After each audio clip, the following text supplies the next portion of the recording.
Okay. Wonder how long this game is.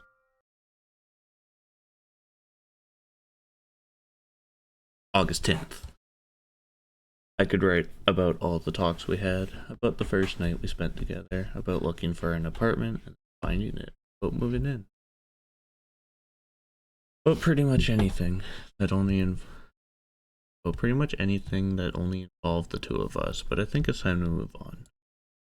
This isn't a feel-good journal after all. I don't remember what my tones were in this.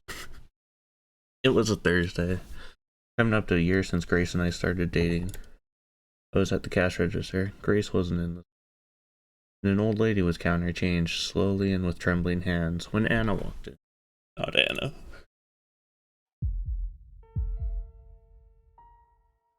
Anna didn't buy anything. He went for the register, towards me, empty-handed. Oh, is this... I think he was gonna tell the story and then he stepped back to... The sight of her approaching made my heart start beating like mad. My head hurt. I knew the moment I saw her she meant trouble. Jack? My god, is it you, Jack? She had the nerve to pretend she stumbled upon me by accident, like she hadn't tracked me down. But I didn't have it together. I couldn't see through her acting. I was confused, panicking, not sure why. Excuse me, miss. Is it you? Please don't cut in line, miss. It's not fair to the other customers. The old lady was still tackling her massive coin. She didn't seem to notice much around her. Don't play silly with me, Jack. It's you, isn't it? Yes, my name is Jack, but you've got me confused with someone. There's a lot of Jacks out there. Oh, come on. You're you, alright. I put a hand on the counter to steady myself. She reached out as if to place her hands on mine. I jerked my hand back like she was gonna bite me. It's me, Anna. Don't you remember your old friend? No, we've never met. I guess it has been 15 years? Not me, must be someone else. Anna stared right at me, through me. I thought I'd either boil or freeze. Sure, it's you. Let's go somewhere and talk about old times. I know a great restaurant just 2 streets over. Look, lady. Even if I was this friend of yours, I have a job to do. So let me get on with it. You're bothering the customers. The customers weren't bothered. If they hated anyone, it was probably me. After all, I was being so rude to this pretty, charming girl who only wanted to talk to her friend. That's a good point, Jack. What are you doing in this place? It's a pile of trash. Someone like you doesn't belong. I was trying to reason with her. I crossed my arms and said nothing, hoping she wouldn't notice that my heart was pounding way too fast. Anna gave me a good heart. So that's how it is. I'll see you later, Jack. And she went away.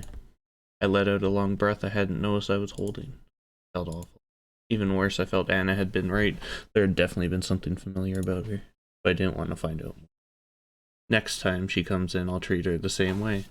I told myself. Next time she comes in, I'll treat her the same way, I told myself. Guessing correctly, there'd be a next time. Guessing wrong, be at the store. I'll do it again and again until she gives up. I don't know what she wants, but I won't give an inch. Maybe he'll give 5.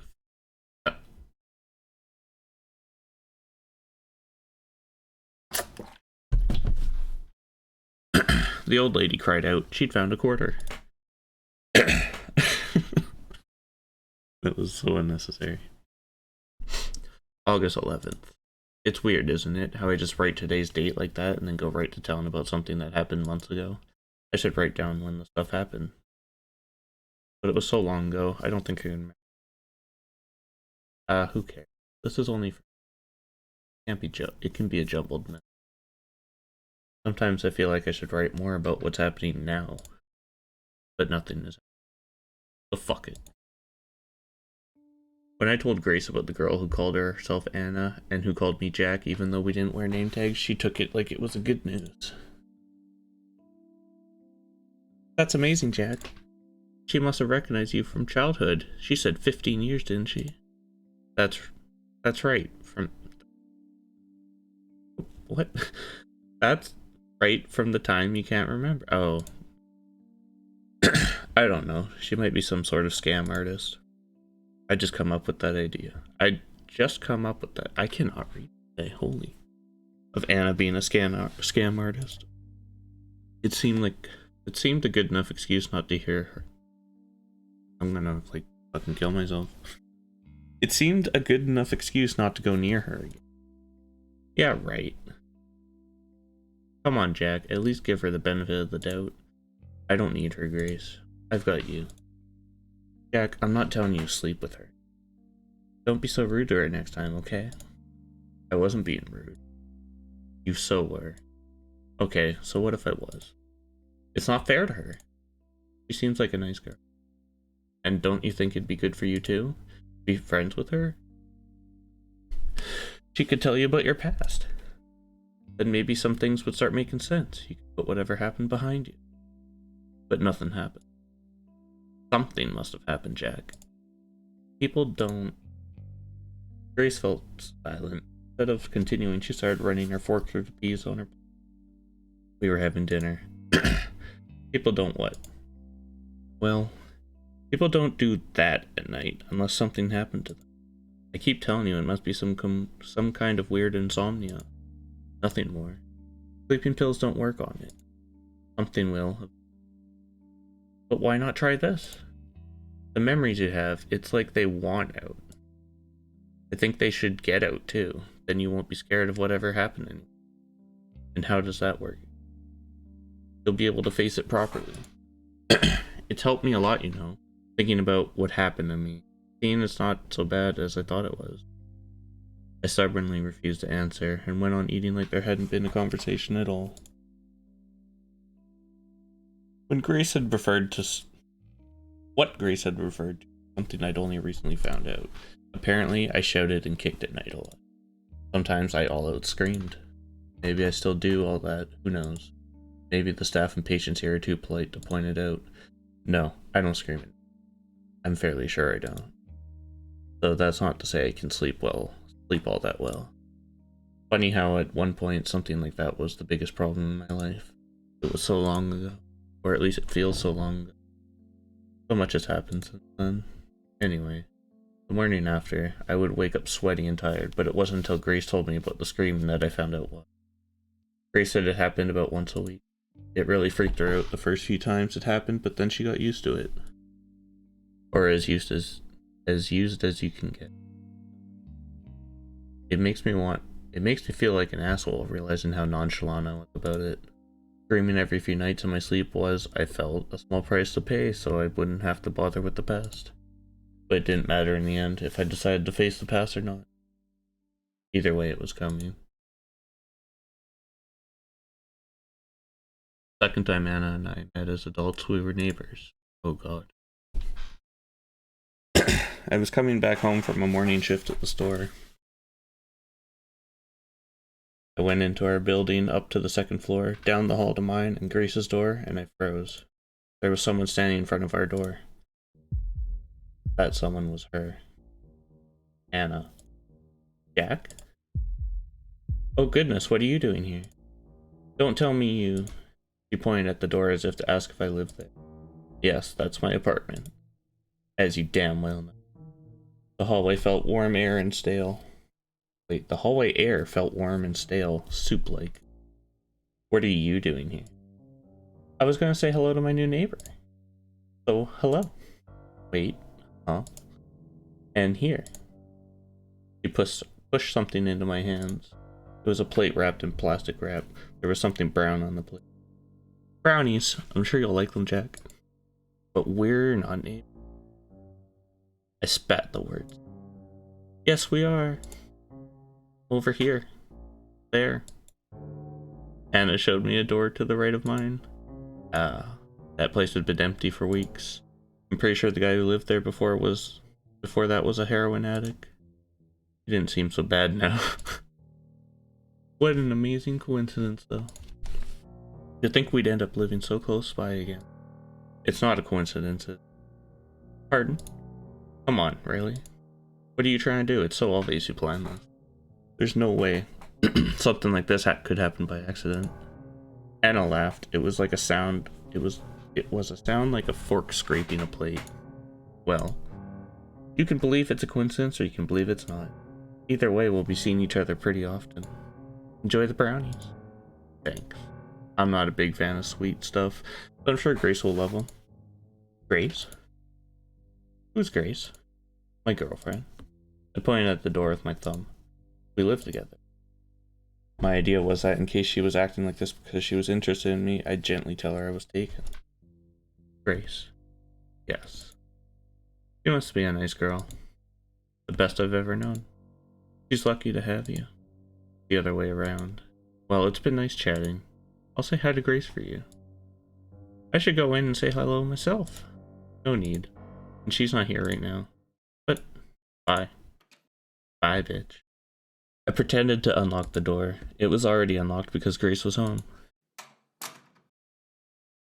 I slipped in and shut the door in Anna's face. In the apartment, I found I could breathe freely again. Son of a bitch. Talk to this girl, be friends with her. Not a chance. She creeped the hell out of me. Why though? Wanna know why? I want fast. Writing all this down, I can see why Grace thought I was overreacting. The plain facts of it don't seem that bad at all. A friend I hadn't seen in years noticed me at my workplace, talked with me a bit, and then happened to move in right next to me. But I knew right from the start that there was something off about her. That's not something to ignore. Paranoid? Yeah. But in this case, I was right to be paranoid. Because I let my guard down that all this shit happened. Still no word from the doctor about when I'll be able to get out of here. In fact, I haven't seen him in days. I hope he's just busy. What if something happened to him? It's the paranoia talking again. No, that's not paranoia. That's plain stupid, and I can't make a doctor disappear and get away with it. But I've got to say, if this doctor did disappear, it wouldn't be much of a loss to the hospital, I think. I'll have to ask him to give me some neck exercises I can do. My neck hurts from craning my neck to the head to the side all the time to look at the sky. Well, at least the weather's bad now, not looking there. It's weird how a little neck pain is causing me trouble with how broken and battered the rest of me is. No, I probably shouldn't mention my neck. They might up my dosage, and what'll I do then with my brain turned to mush? Maybe then I'd be happy. In any case, I have things to do and I need a clear mind to do them. I hope that what I'm writing makes sense. I hope I haven't gone down the rabbit hole already and all I'm doing is scrawling line after line of meaningless chicken scratch. But that'd be pretty funny, I guess, in a pretty unfunny way.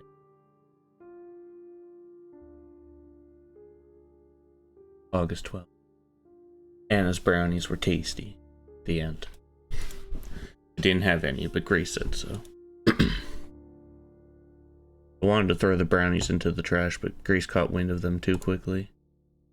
She's like a bloodhound when it comes to sweet stuff, chocolate especially. And then of course I had to explain where I got them. Huh, weird. I know, right? There's no way it's a coincidence. Yeah, it must be a sign. A sign of what? That she's stalking me? You know, it is weird that she's stalking me, and she knew where I lived, but that she didn't know about Grace. I mean, she couldn't have known how surprised she was.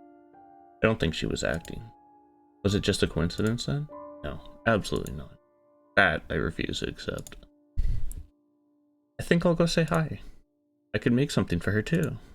Do we have any butter left? I want to bake her cookies. Yeah, and then you'll eat most of your own. Most on your own. Hey, I don't see the point of going to visit her though. We'll see more than enough of her anyway. We live so close by. We're neighbors. I want us to get started on the right foot. And maybe she and I could be friends. I think that'd be nice. I wrapped my arms around her. Of course, you deserve that. But please, find a friend that's not her. Why? Once again, I couldn't properly explain why. Couldn't put it down as anything more than a hunch, a gut feeling I'd get whenever I was near her. I've at least got to see her for myself to see if she's really such a horrible person. Trust me, you're better off without it. Dun dun. The next day in the afternoon, I was lying down on our sofa. I was nursing a headache that'd been with me since morning. Grace told me she'd be right back. She went out of the apartment with something in her hands, and then a smell of freshly baked cookies wafted out of the kitchen. It still took me about 2 minutes to piece the puzzle together. "Aw, shit," I whispered. I was immediately up. Not good, not good. Panic struck me harder than I would expect. It was like with Grace seeing Anna all by herself, some vulnerable part of me was I wanted to bring Grace back and lock the door and keep her safe and never ever let her out of my sight. But I also didn't want to go in there. I just stood there, head in my hands, wondering what the hell to do. All at once I was telling me, "Go there, you coward, but also stay here, you idiot." And somewhere, far away, a tiny voice, very tiny, very little, was telling me I was overreacting. Then there came the sound of glass breaking. It had come from where else? Anna's apartment. I went to the wall that separated our apartments. Now there was no sound at all, nothing to explain the crash. I finally overcame my cowardice. I dashed out from our apartment to hers.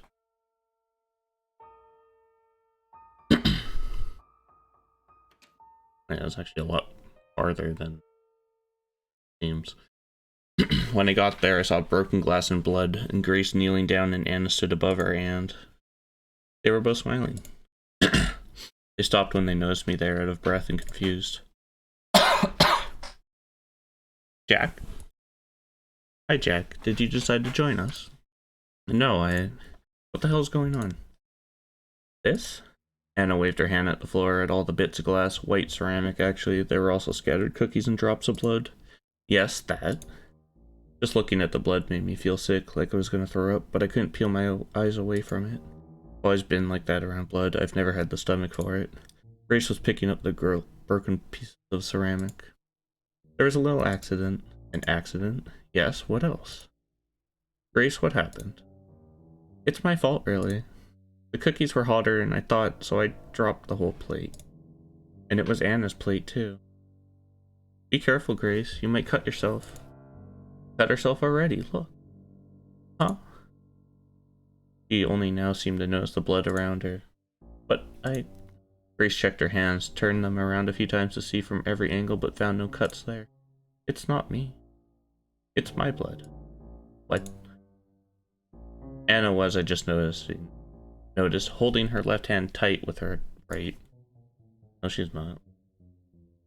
There was a little blood still trickling from between her knuckles. "Oh no." Grace's hands hovered around, and she looked willing to help, but afraid to do something wrong. "How did this even happen?" "I tried to pick up some of the pieces. They're pretty sharp, aren't they?" "Hang on, I'll..." I'm like trying to like make the two girl voices different. Oh my god. "I'm fine. I'm fine. I don't need you to do anything." The way Anna said that was forceful, almost harsh. Grace backed away. I can still help." She remembered I was there. "Jack, go get some gauze." "We have gauze." "Oh, useless." More frustrated than I'd ever seen her before, Grace ran off to get the gauze herself. She left me there in the belly of the beast. I tried being polite. "Shame about the cookies." "A real shame. I didn't get to eat a single one." "Well, actually..." She picked one up with the free fingers of her left hand. Some of her blood got on the cookie. Before I could say anything, she ate it in one bite. I wish there was like actual, like, you know, they were doing with it. Jesus. It's not bad at all. They're still warm. Do you want one? I'll pass. God, you make me sick. That's not a very nice thing to say, Jack. If anyone else said it, but I'll forgive you. She licked her lip. I should have left, but I was like a frog being stared down by a snake. I was wondering what's taking Grace so long. She must be flustered, poor girl. So much worry about a teeny little cut. It's not serious? It's not. How do you know? I've seen a lot of cuts, I can imagine. Anna laughed. I laughed. I'm a nurse. I couldn't imagine. It's still hard to believe, though. I see proof of it every day. There's a lot of blood. You don't believe me? Look. She showed me her hand. Cut ran from the base of her thumb towards the middle of her hand. I mean, that's an inch. The wound was thin but long and ragged. Skin around the wound was pale and moist, showing how fresh the cut was. I could have puked. Oh, does it look bad? Don't worry, it won't even scar. Stop that. You're really a... I don't remember what I was going to say. It wasn't nice in any case. What stopped me was Grace coming back. Hey, Clearbit. I'm just like doing a chapter or two of this, and then I'll be done. I've been going for 5 hours. Pretty long for me.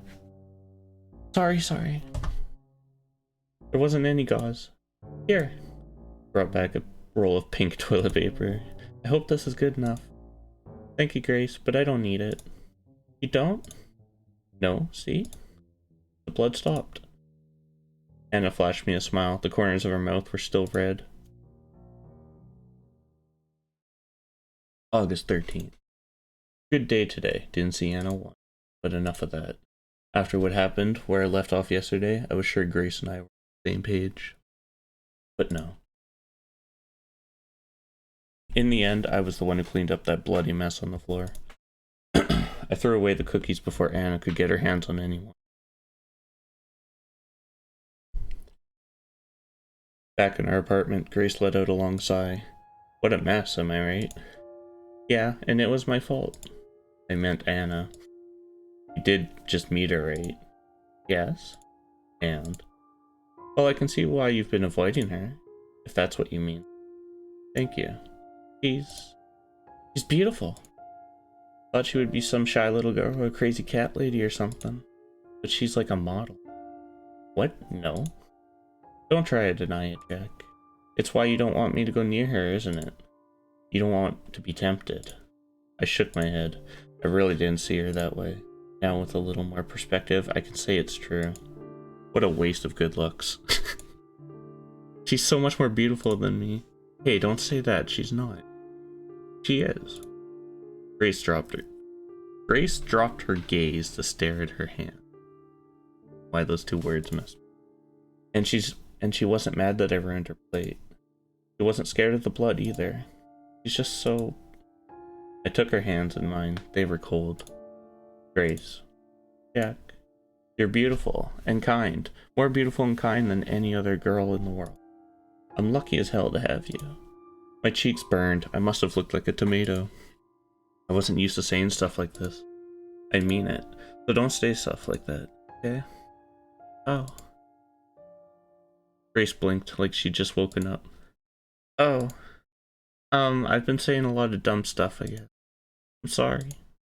I'm a real hassle, huh? No, don't say that. And don't say you're sorry either. You've done nothing to feel sorry for. You apologize way too often. You must be Canadian.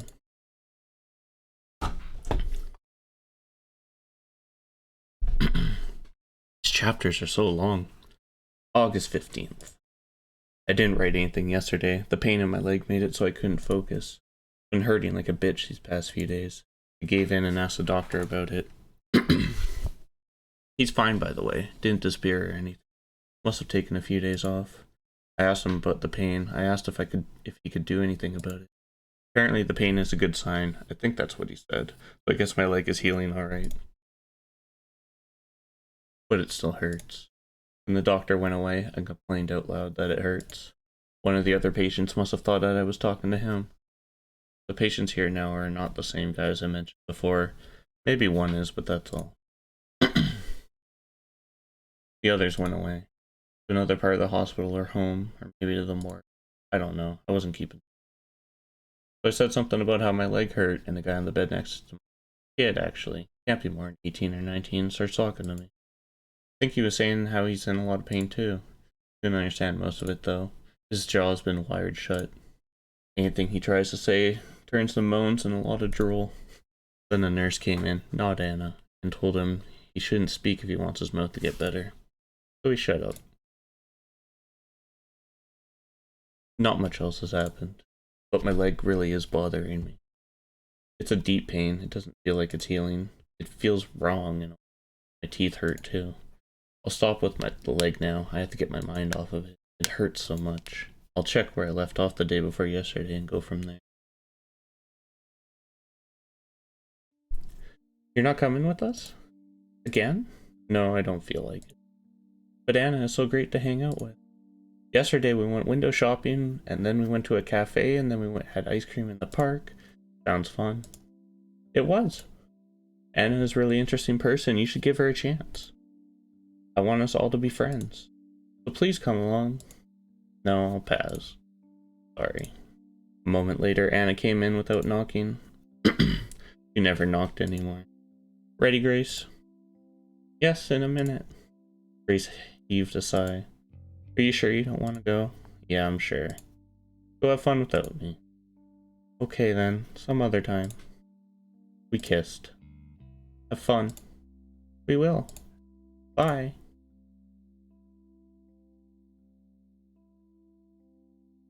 Grace and Anna became friends.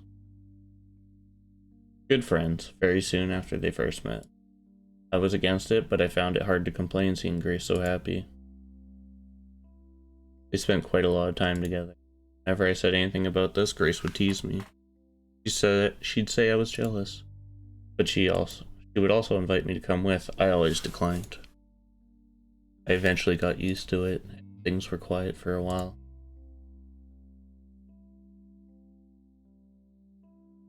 Once at the store, I was applying discounts during work hours. It should have been done before we opened, but someone had been slacking off. I won't point fingers. It was Don, the old guy. I was the one stuck wondering what kind of dog food the minus 20% should go on or something like that. The lists they gave us were always terrible, so full of corrections you could barely read them. Ugh. As I was about to choose at random where to apply the discount sticker, someone put a hand on my shoulder. Oh, Anna. There was a tightness in my chest, but it passed within seconds. As I said, I'd gotten used to it. It didn't scare me anymore. Hi. How are you, Jack? I'm alright, thanks. Hey, random question. Do you like big dogs or small? Big dogs, I guess. I see. I bent down and placed a sticker reducing the price of the dog food that had one of those wiener dogs on the packaging. Grace is in the break room, by the way. I know, I was just there. But I wanted to see you. Yeah. Why? I haven't seen you at all for the past week, you know. Didn't you notice? I guess. I was called into work a lot and you must have been busy here too. Yep, busy. We should meet more often. After all these years apart, we must have a lot of stories to tell, huh? Yeah, maybe. Jack, you mentioned dogs, right? Right. Was that because of Buddy? Who's Buddy? So you really don't remember anything? Nope. I don't remember this Buddy, and I don't remember knowing you either. Of course, now I do know about Buddy. I don't remember his breed or how old he was or anything other than his name, really, but I do know of him. A certain picture book told me. That's really too bad. But it'll all come back to you, I'm sure. Who knows? Buddy was a really sweet dog. You liked him a lot. I shrugged. And he loved you. But then again, the dog loved everyone. He was so trusting. Too trusting? I'm sure he was. Are you really fine with not knowing about so much of your life, Jack? Yeah, I am. I'm used to it by now. I think it would feel weird if I could remember, actually. I suppose it's easier in a way. There are some things best forgotten after all, aren't they? Yeah. Yeah. Of course there are. And I wish some of these things would have had the decency to stay forgotten. Why mention it now, though? Oh, no reason. I was just a little curious. I didn't believe her. I sensed that there was something in particular she wanted me to remember. I do know what that is now, but I still don't know why she wants me to remember what she did. Is it some sick form of love, or does she want to finish the job? Is it both? I don't know. I really don't. Her mind is as much of a mystery to me now as it ever was.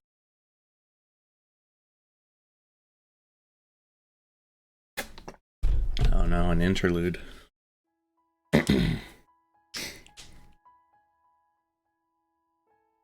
the save.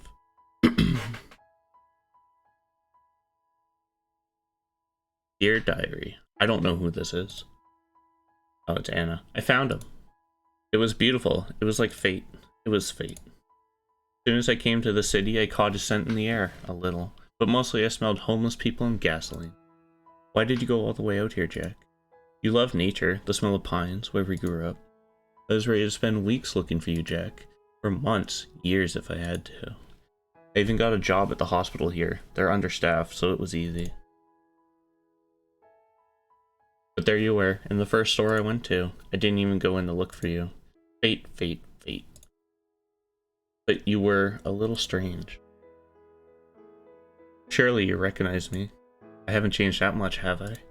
I mean, it's been a while, and I have tried to make myself pretty for you in every way I can think of, but you knew it was me, right? I knew it was you. You haven't forgotten me. Are you pretending? Playing a game? Yes, that must be it. Well, I'd love to wait and see what you're doing, dear, but I've been a patient girl for far too long. Dear Diary. Friday. Jack Friday. I knew he'd change his name to that, but it's just so funny, isn't it? We'll have to change it back, Jack, for when we're married.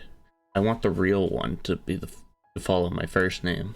Jack Friday. It made me giggle when I saw it in your employee records, darling. I just had to peek, nothing more.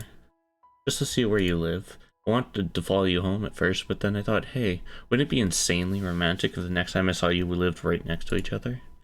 I know you're playing your little game of don't know me anymore, but that's not too much, is it? Being neighbors. You won't be angry, right? Even if it makes you angry, I have to at least do this, right? I can't wait anymore. I'm tired of being myself. I've waited this long already. I've prepared for you so much. Maybe you won't be mad. Please don't be mad. Please? P.S. One other thing, darling. That street where you live, isn't it in a terrible part of town? Run down and cheap and even dangerous. I haven't been here for long, but I think that's right. Is that part of your game too? And working in a store? That must be it as well. Someone like you should never work there. Instead, you should be a... Gosh, I can't even imagine what. And isn't that perfect? I don't want you working anywhere. I want you all for me. So much, Anna. Dear Diary. The street is worse than I thought. God, the smell. Do you really know what you're doing, Jack? No, I shouldn't doubt you. Rent is cheap, at least. Very cheap. But more important than that, or anything else, there was a vacancy right next door to your apartment. I can't wait to move in. We'll be neighbors. I'll see so much of you, it'll make me drunk. Dear Diary. What a beautiful dump. I said this to the landlord when I brought my things here. He thought I was complaining. He said I should have checked out the apartment before I rented it. He's an idiot. There could be a swarm of rats or roaches living in the apartment, or crack addicts for that matter, and I wouldn't give a darn. But still, I can't keep it dirty forever. I have to practice my homemaking skills. Time to make this dump a home.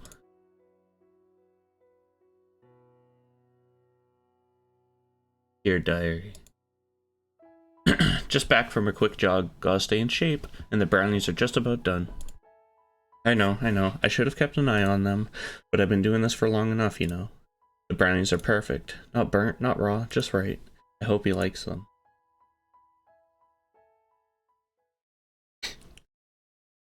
Jack. I don't know if I can go on. Who is this girl? I'm the one for you, the only one for you. And yet you. I know this is part of your plan, but you didn't have to do it this way. Why are you being so cruel? I have work now. I don't care. I'll go sleep. Psycho. Dear Diary. I cried all the bad feelings out. Things don't seem nearly as bad now. Jack is testing me, so I have to show him I have what it takes. This is nothing at all. I can do this. Dear Diary. I met her today. Grace. I hope she doesn't get in the way. She's a sweet girl. But she's clumsy. She dropped a plate. My plate, too. Of cookies. And there were cookies and broken pieces of porcelain everywhere.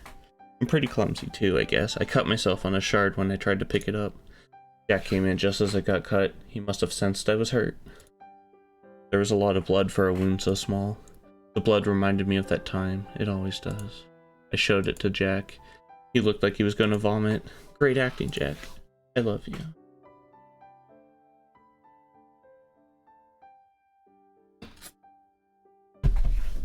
Dear Diary. I've gotten better at playing along with Jack's little game. I see him a lot more now, everywhere I go. Nearly half of those times I'm not even trying to make our paths cross. Fate.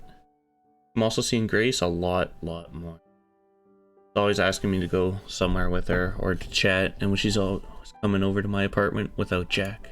She's become a real bother, honestly, but I act nice. Thought that said brother. That girl tells me about things about Jack after all.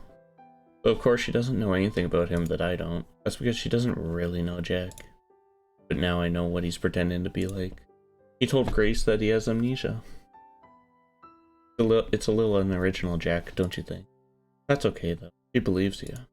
That dumb little. Dear Diary. I'm troubled. I'm starting to think Jack is not pretending. What if he really has forgotten all about it? No, I can't have that. I need a sign, Jack. Just one little sign, but I know you remember. One sign. Anything is fine. Dear Diary. Jack doesn't remember me. Pretty sure of it now. He doesn't remember anything. Darn. That's a good thing. He hasn't been acting cold on purpose. I'll give his memory a little jog, and that'll be that. Good, isn't it? But this also means that he's serious about that Grace girl. We can't have that. No. Starting to see her true colors. She's a filthy seductress sort. She's also an idiot. She invited me for dinner tomorrow at her apartment. Their apartment. Her and Jack's apartment. The apartment they're sharing together. Without me. August 16th. Terrible day. Really awkward. Anna was hovering around me all day. I swear she was here for more than 2 shifts. Work.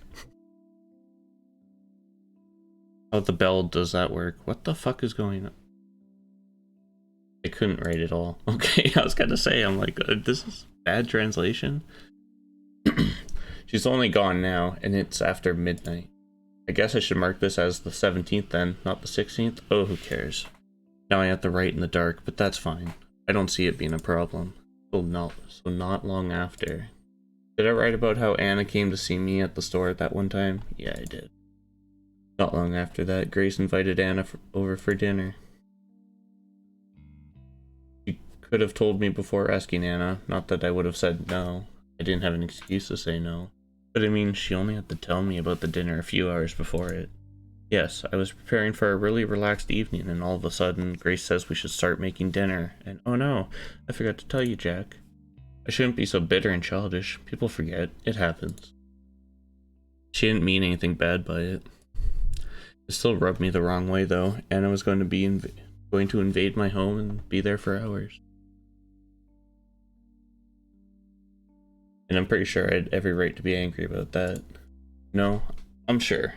I should have sent her packing the first time I saw her, and then when she moved in next to us, and a million times after that, I should have. The fault is mine. So yeah, dinner.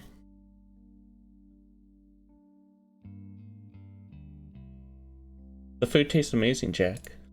Thanks. I barely made it. Wait, this is chapter 4. No, I have to stop. I'm done. Tired. My throat hurts. Back. Okay. I'm gonna save. Chapter 4. It was only like a half hour, little more, but I don't think I could go through this whole game in like one session. I don't even know how long this is. Let me look that up.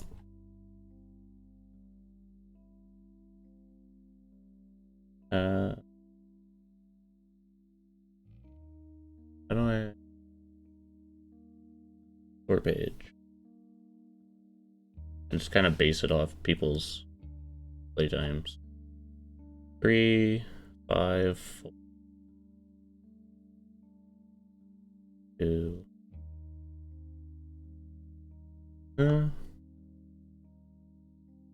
Oh, it says 2 to 3 hours of content. Wait. I think I've done probably rounded up to about an hour and a half, so we're about halfway through, I think.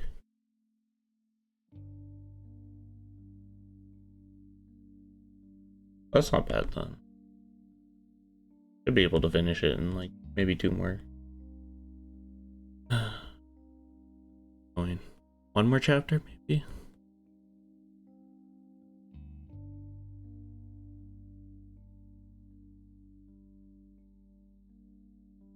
Fine. We'll do 1 more. 1 more chapter.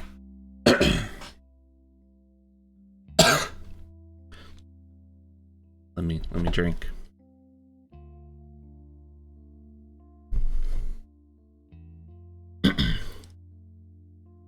The food tastes amazing, Jack.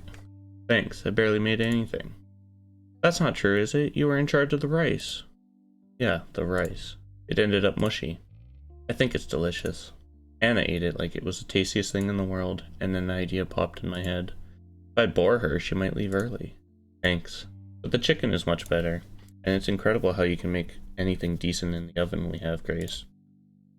Oh, don't talk about the oven, Jack. It's embarrassing. I'll bet you even seen the greasier one, Anna. Wait. Heck. Bet you've never seen a greasier one. Oh, whatever. I swear to God. I tried to clean it, but nothing works. I don't know what the previous owners did to make it that dirty. And that's not even the biggest problem, is it, you said? Yes. The light in the oven barely works. And don't get me started on the heating. It's so sketchy. Yeah, all of that. And you still managed to make something this good? What do you say, Anna? It's tasty. It reminds me of home. Have you tried remembering what home was like, Jack? I swallowed, choked, and coughed. What's that all of a sudden? Anna smiled and went on. I was just wondering. No, I haven't tried to remember what home was like. I don't see why I'd have to. I'm fine without it. Alright. It's a shame, though. Tough. Jack? Yeah. What is it, Grace? I'm with Anna on this one. You are? Yes. Even after you said you were fine with me deciding what goes on in my head, I'm trying to think of what's best for you. That's right. You can't spend your life running from the past. Face it now. Be a man. Bitches up. It's not healthy to lock so much of yourself away. It can't be. You have to agree, Jack. I didn't reply. I was eviscerating a chicken drumstick. Anna, I didn't tell you this, but at night, at least once a week, Jack, that's enough. I banged my fist on the table, then was immediately ashamed that I'd lost my temper.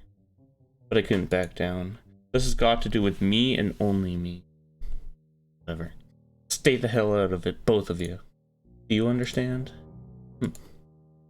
Why are you so... it's no good.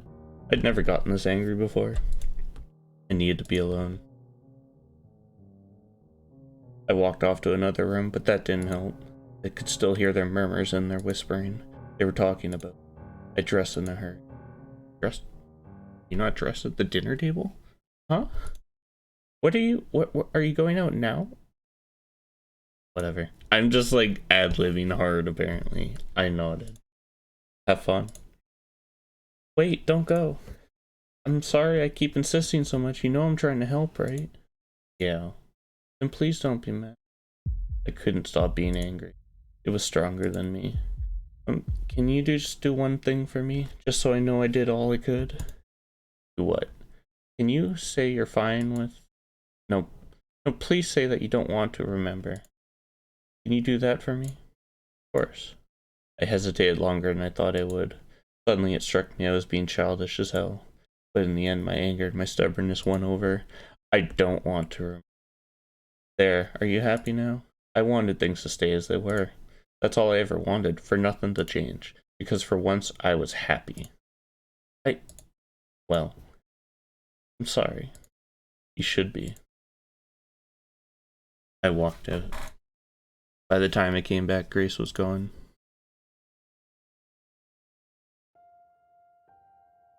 What about Anna?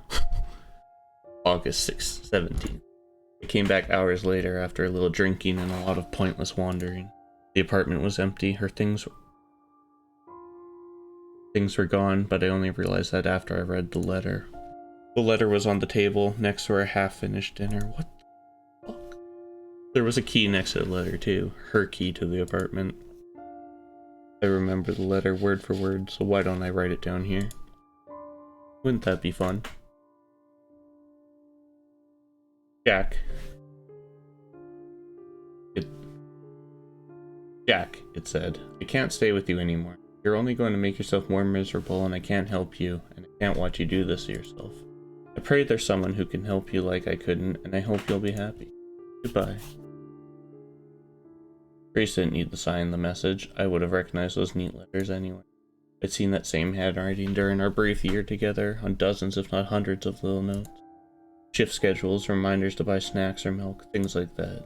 There were in fact at least half a dozen of the yellow post-its she used still around the apartment. Seeing them hurt. There were a lot of other things Grace hadn't taken with her too. Socks, pants, a few undershirts, a scarf, one pair of shoes, a sweater she really liked too. She would have worn the sweater while napping in the evening. It was all evidence of how much of a hurry she'd been in to get away from me. Now I know better.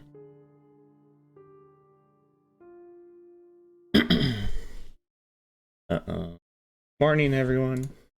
The patients all greeted her. I do too. Well, well. I'm happy to see you finally stop being Mr. Grumpy. Well, you know. Do you feel better? Does the leg still hurt? I'm a little better, I guess. At peace. That's great. You'll be up on your feet in no time, I'm sure. Free to come back home. I laugh like hell. Anna probably doesn't see what's so funny. She smiles vacantly. I guess she does love me in her own way. Why'd it go back? Wait. How'd it go back? I guess it doesn't matter though. Remembering the pain she caused me has given me conviction. My heart is set on killing her.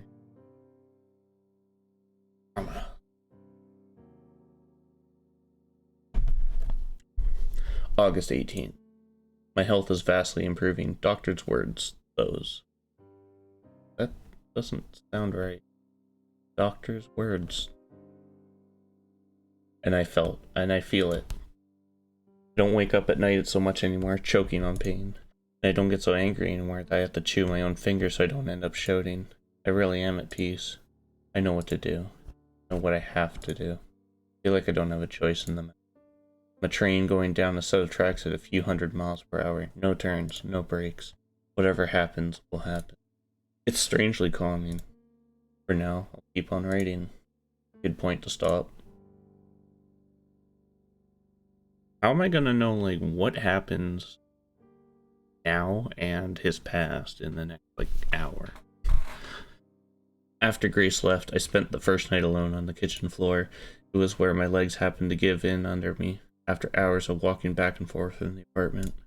I had paced around like a caged animal, looking under pillows and carpets and poking my head in closets. I don't know why. Maybe I thought I'd find her there. I woke up in the afternoon with a blanket over me. I thought that Grace had done it, that she'd come back. She hadn't. I guess it must have been Anna.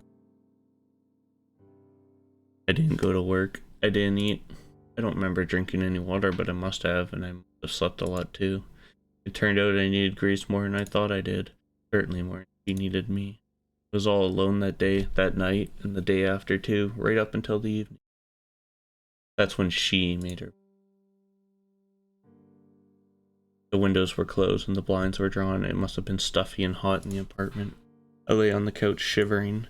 I held to my chest the sweater Grace had left. I was about to slip into uncomfortable sleep when the front door opened. My heart skipped a beat before the sight of the person coming in disappointed me. The cute dress. Hello? Jack? I stared at her. What's wrong? There. She tried to get me to talk, but I was not in the talking mood. Eventually, she found the letter still on the table, pretending to find it. Oh, Jack. Oh, darling. Go away. You're hurt. She's terrible, isn't she? To have hurt you so badly. The sweater was soft against my skin. It smelled of her. I know. She's awful. Let me help. She brought her hand near my face. I turned my head away. I'm the one who can make you happy, you know. You won't have to remember that girl ever again. You won't have to. You won't want to, I promise. Her hand found my cheek. It had only been 2 days since I'd last seen Grace. I'd last touched her, but it felt like I had already forgotten a person's warmth. I raised my hand to bat hers away, and I found that I couldn't do it. Instead, I put my hand on hers. I was close to tears. There were so many emotions in me that confused and overwhelmed me. But Anna was here, and she was whispering that she'd never leave. Uh-oh. Oh no. We fucked. Afterwards, I used the sweater to wipe the sweat off me. God. Anna lay next to me, soft and warm, both of her arms wrapped around one of mine. In the morning after the long, long night, Anna looked at me and asked me a question. Why she got this on? I'm tired, aren't you? Uh-huh. I won't go to work today. I'll call in sick. What about you? I don't know. I won't go to work. I hadn't thought at all about work. It was so irrelevant. That's a good idea. Hey, I'm going to my apartment. I want to have a nice hot shower.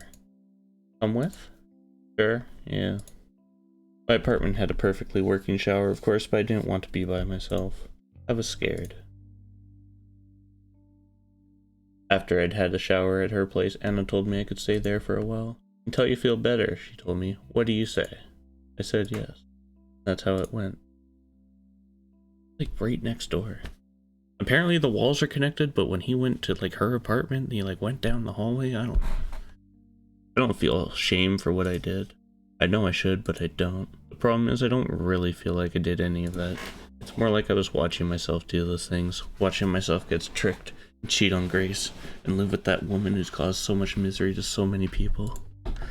I know I should be ashamed. It's a disgusting thing I did and I can't take it back.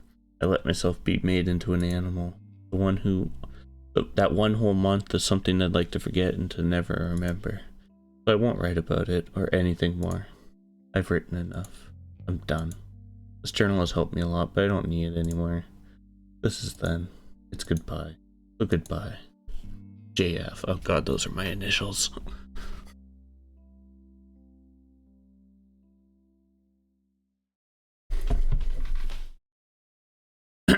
I woke up and found the room dark. Oh, it's a new chapter? Oh, heck. Maybe we will just finish this tonight. God damn. Let me see. So, first save was after the first chapter. So let's say 20, 40. I don't know. Actually, really only looks like an hour of reading.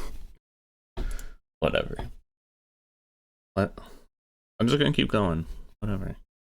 I woke up and found the room dark. Incredibly dark. It didn't matter if my eyes were open or closed. The image didn't change. Something wasn't right. The air smelled different. Grace made a soft moaning sound in her sleep. What day is it? She lay next to me. I reached down to make absolutely sure she was there. Jack. To hear her voice instead of was like finding a snake in my bed.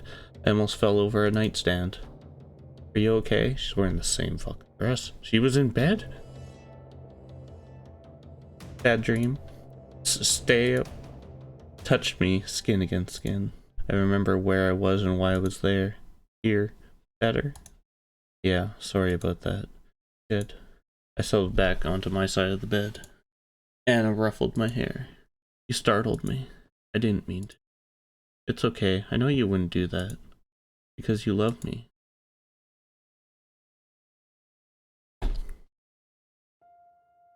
Dear Diary. It's all been worth it. All the years of waiting and hoping have been so worth it. I never expected it to go as well as it did. Now I feel so silly I ever worried.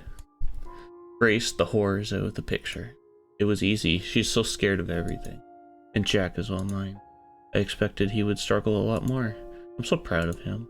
Even in the terrible state he's in, no memories of us at all, he knew in his heart he should pick me over her. You're so cute, Jack, the way you're absolutely helpless without me. I'll pamper you a little more. I can do that. There's no hurry. There's no rush. We've reached our happy ending.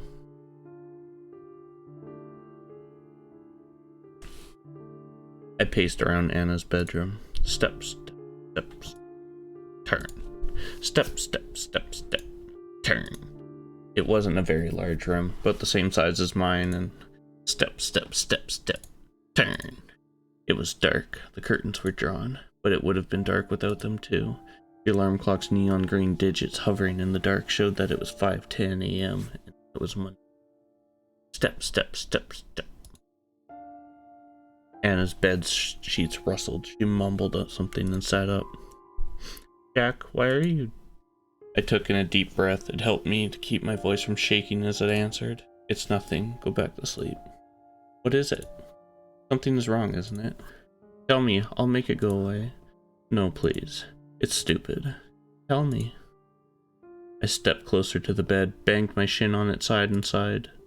On its side and side. It's Monday. Anna glanced over my shoulder at the alarm clock. Yep, it is. So, I have work. When I came back to my apartment empty, it was early Friday morning. I had missed work on Friday. I must be on thin ice already. I didn't even call in. And just don't go.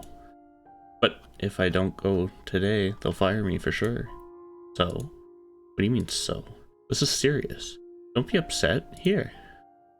Anna got up lazily and kissed me, held me. We stood there a few moments in silence.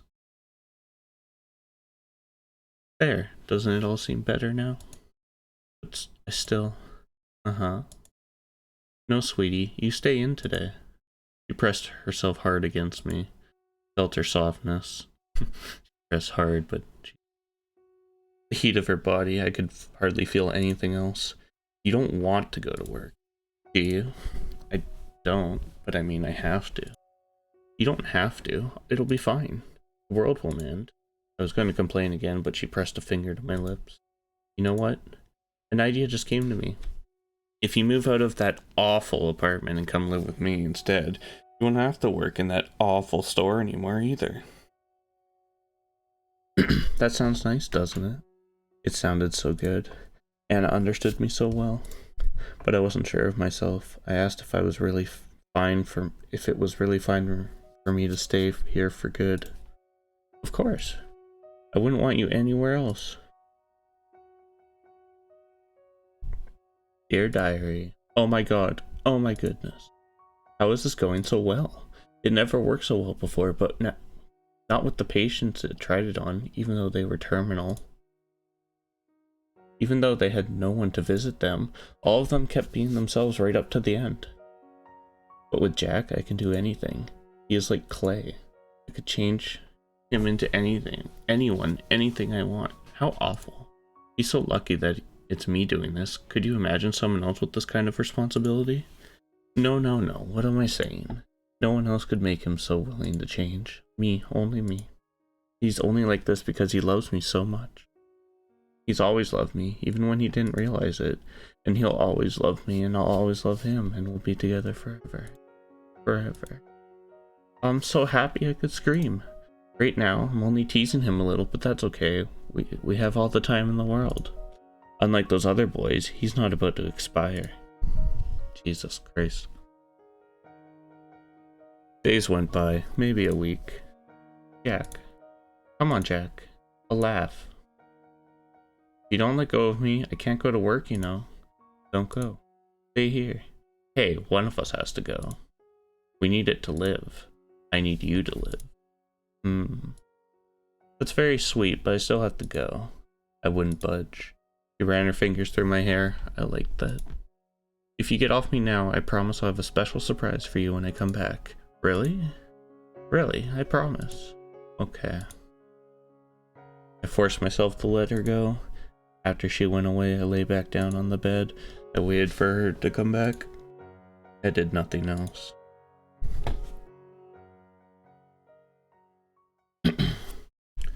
Anna's surprise was a big plastic bag. It was swollen, full of something. I looked at her, then at it, then at her again, and frowned. You'll see. Come, we need to go somewhere. Go outside? Yes. Isn't that exciting? I looked away. What, you don't want to? I held up a pillow in front of me. It was meant to act as a barrier. Oh, you big scaredy cat. Come on. Took my arm and pulled. I wouldn't go. Her grip was strong, or maybe I'd gotten weak, but I stayed in place. Huh. You really don't want to go? How come we can't just stay here? Oh, sweetie. I don't want the apartment to burn down. Fireworks?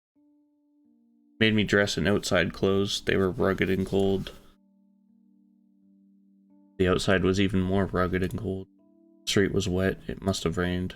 The people there were giving me looks. They were looking at me like I was trash. Why? What had I done to them? What had I ever done to anyone? Oh, hey. Ease up a little. You'll hurt my hand. I'm sorry. That's okay. If you really don't feel like it, we can go back home right now. Really? Yes. But I know you can do this. Will you do it for me? Yeah, okay. Great. Thank you, Jack. You're so good to me.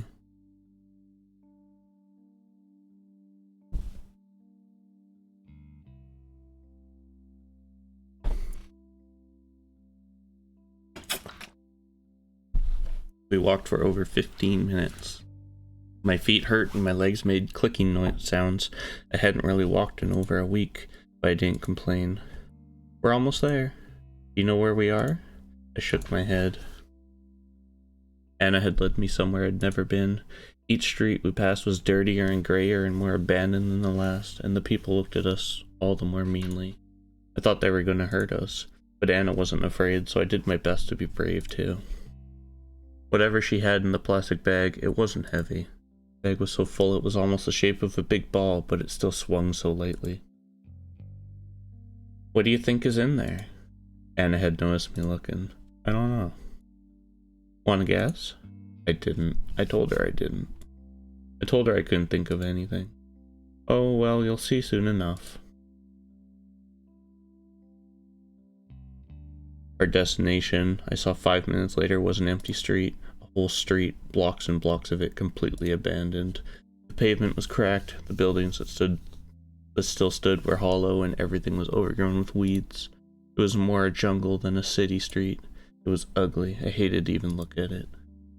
Isn't it so beautiful? Yeah. I'll show you the best spot here. It's my favorite, but it'll be our secret, okay?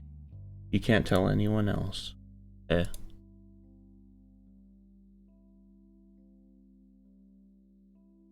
We passed through a tunnel-like opening set in a tall, wide building. Beyond it was a field of brown-gray grass. It came to my chest. Surrounding the grass were the sides of a large apartment building. This used to be a courtyard. The building was mottled? Mottled. I'm gonna Google this.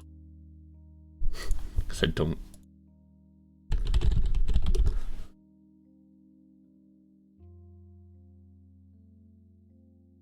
Mottled. Oh. Alright. Mottled, ultra gray. It had most likely been a prettier color before it burned down. It had so many windows, none of which had glass in them. The thing is, like, with this word is I was thinking of molted. They gaped down at us, empty and dark. Anna's spot was a square patch of concrete in the middle of the overgrown courtyard. Once there, Anna handed me something from the plastic bag. It was a small gas canister and a box of matches. Oh, sweet Jesus. Then she emptied the rest of the bag out on the concrete. When I saw the contents, my chest tightened and started to hurt. Anna, this is... On the ground were a few post-it notes, a pair of shoes, but mostly clothes. I had seen them before. They'd belonged to someone I knew. Who? Someone I had known an eternity ago. Too long to remember. But I knew these things were important. You know what this is? Yes. I shouldn't? It's fine if you still recognize them. Completely fine. You're not mad? I'm not mad. Give me that. Anna grabbed the gas canister from my hands. How was the gas canister in this bag? But apparently it was.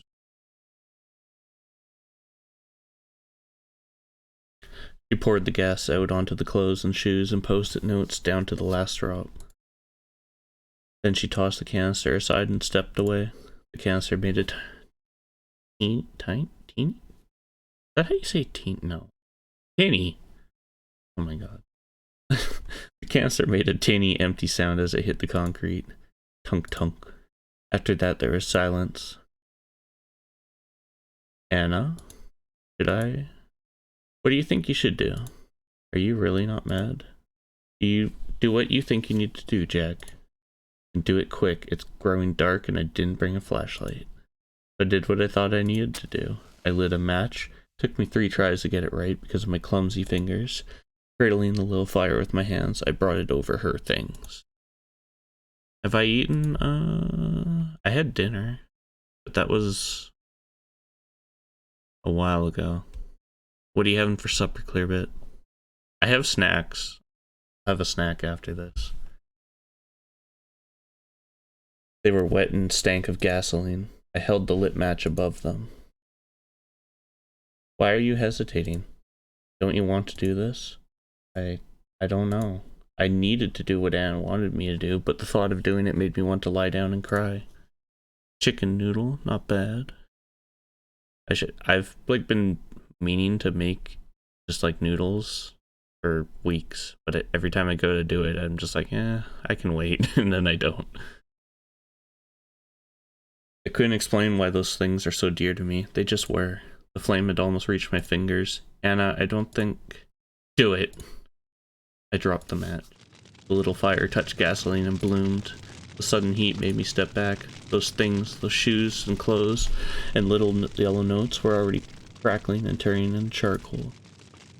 Anna stood by me. I waited for her to scold me, but she didn't. She put her hand in mine, our fingers interlocked. You did well. I did. Yes. When it came down to it, you did what you should. I'm proud of you. A warmth filled my chest. My worry for those scattered pieces of nothing on the ground faded away. I was with the love of my life, and she loved me and was proud of me. How could I care about some... Didn't even remember what it had been anymore. Old clothes? Whatever. Anna giggled. I can't giggle on command. Oh god.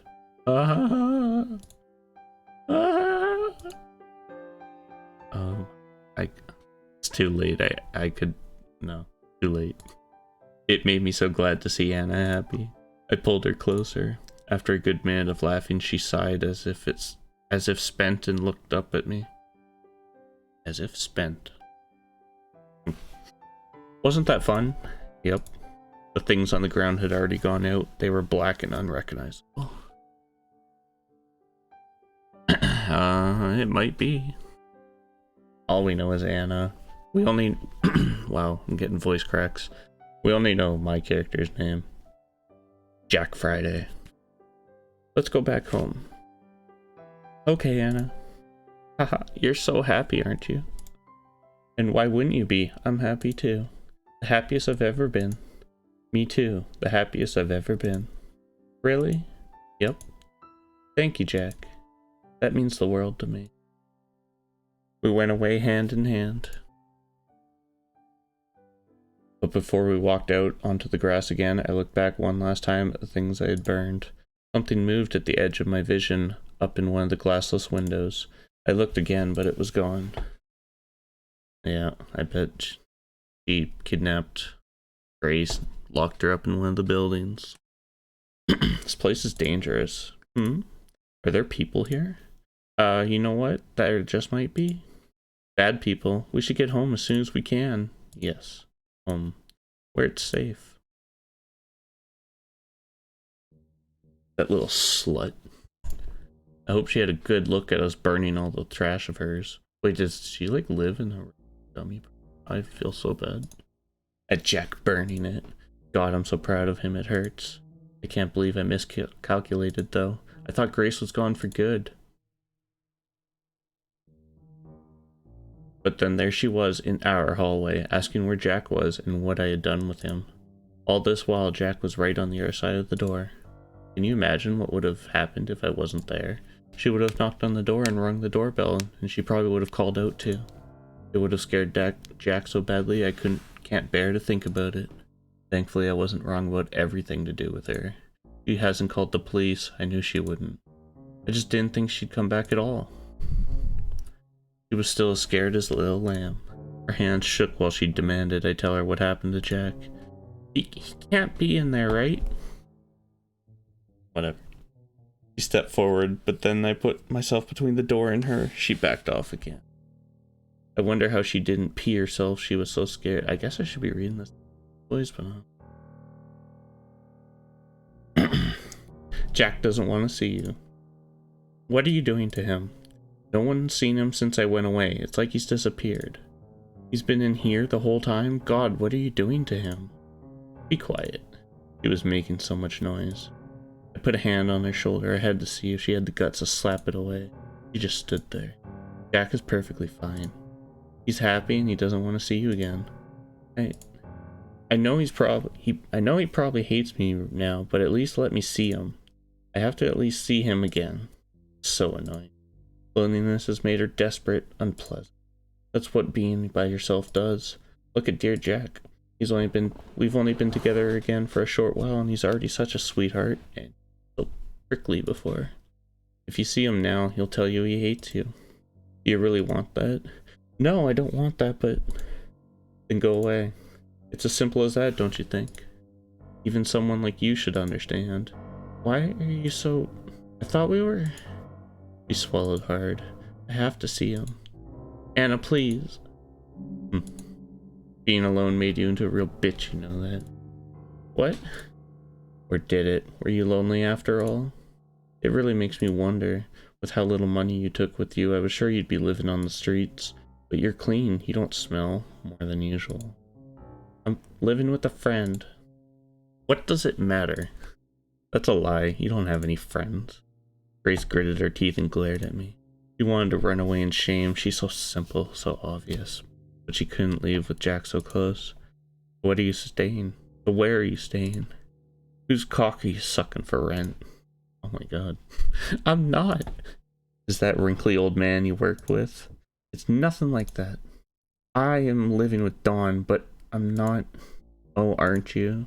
And how are you paying back his hospitality? You don't have any money. You quit your job too. I checked. I'm not paying back anything. Don't be shy. Oh, screw you. Move. How violent. Ugh. Going back and forth with these two's voice, or at least my attempt at it, is so difficult. It's a good thing I separated her and Jack when I did. Any more of this girl's influence, and who knows what could have happened. She tried to shove past me, but I had a little surprise in my pocket. Anna, that's... Yep. So don't you dare touch me again. I might do something bad. I pressed the knife against the side of her neck. It drew blood. I couldn't help myself, but it wasn't a lot. I'm not going to kill someone out in the open like that. I'm not stupid. Grace stood petrified. You can't do this. You'll call the cops? No, you won't. They won't believe you. They never do. Right? She didn't lash out for once. She must have finally realized how useless it was to try. She shuffled away. I waved her off. It's only polite. She didn't even look back. But then she kept following me around even after that. What a stalker. She had Jack burner things. I know she was watching. Oh, so I had Jack burner things. It was beautiful. Now she'll back off for good. I'm back. Welcome back. Hey, easy. You'll trip. The moment she touched me, those long hours of waiting were painted over by warmth. It made me so happy. Something smells good. Is it dinner? Yeah. Oh, you remembered. So glad. I'd made a casserole. Anna set the table and I served it. That was really tasty, Jack. Thank you. I wasn't happy with the meal. It was tasteless and the meat was tough, but Anna said she liked it. She was so kind. I wish I could help more. What do you mean? With money, I guess. I was being serious, but she laughed. That made me feel a bit stupid. Oh, Jack, money's no problem at all. I told you already I've got a lot saved up, and the rent here is nothing. Oh, okay. Anna hummed contentedly. A minute later, she stopped. There's something you can do, actually. Really? Yes, really. But I'm not sure if you'd be up to it. Anything. I'll do anything for you. Okay, then. What is it? How can I help? Wait until before bedtime, okay? I nodded. When I heard what she wanted me to do, I didn't take it well. I was angry, furious, felt betrayed. You want me to? Yes, do it. Yes, I do. But no, you said I'd never have to remember anything. You promised. I got up from the bed and started pacing from wall to wall, never looking at Anna. What she'd said hurt. How could you lie like that?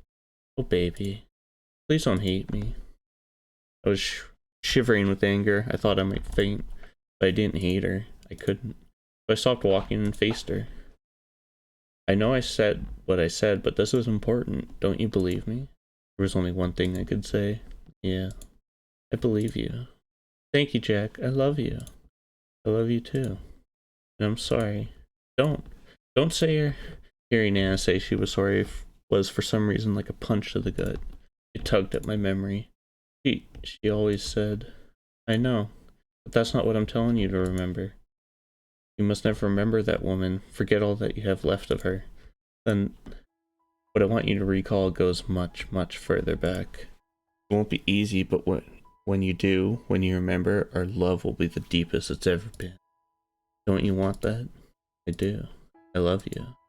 I want that. I want to love you even more. Tell me what I should remember. Anna embraced me with happy tears in her eyes, but she wouldn't tell me what I needed to remember. She said it would be pointless if she told me I had to remember it all by myself. Anna ordered me to sit down in front of the alarm clock every day for at least an hour. Do this while she was at work. Was to have my eyes closed. It was to try digging back in my memories. Far, far back.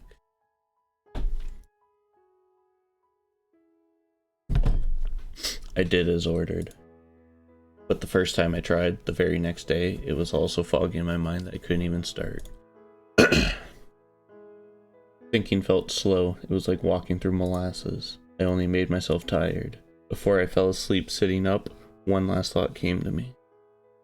Was thinking always so hard? The second time too, I gave up right away. Couldn't do it, but I had promised Anna. The next day I tried harder. My head hurt and I felt like I was groping in the dark. Scared and all. Groping sounds odd, but I did it. I had promised Anna. I waded further in. Uh-oh. A flash of a smile made my chest hurt, but I kept going for love. Huh? Which one did I love? Which one did I hate? Things didn't used to be like this, did they? This feels wrong. Something went terribly wrong. I need to make sense of it.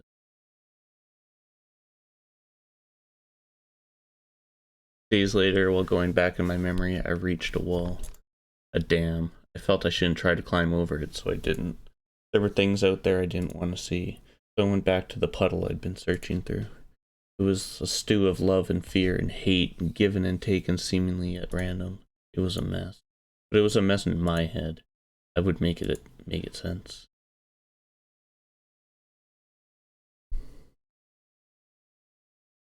Jack. Yes, Anna. I'm going to work. Aren't you going to say bye?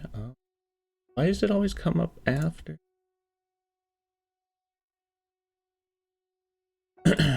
Oh, bye, Anna. And a goodbye kiss?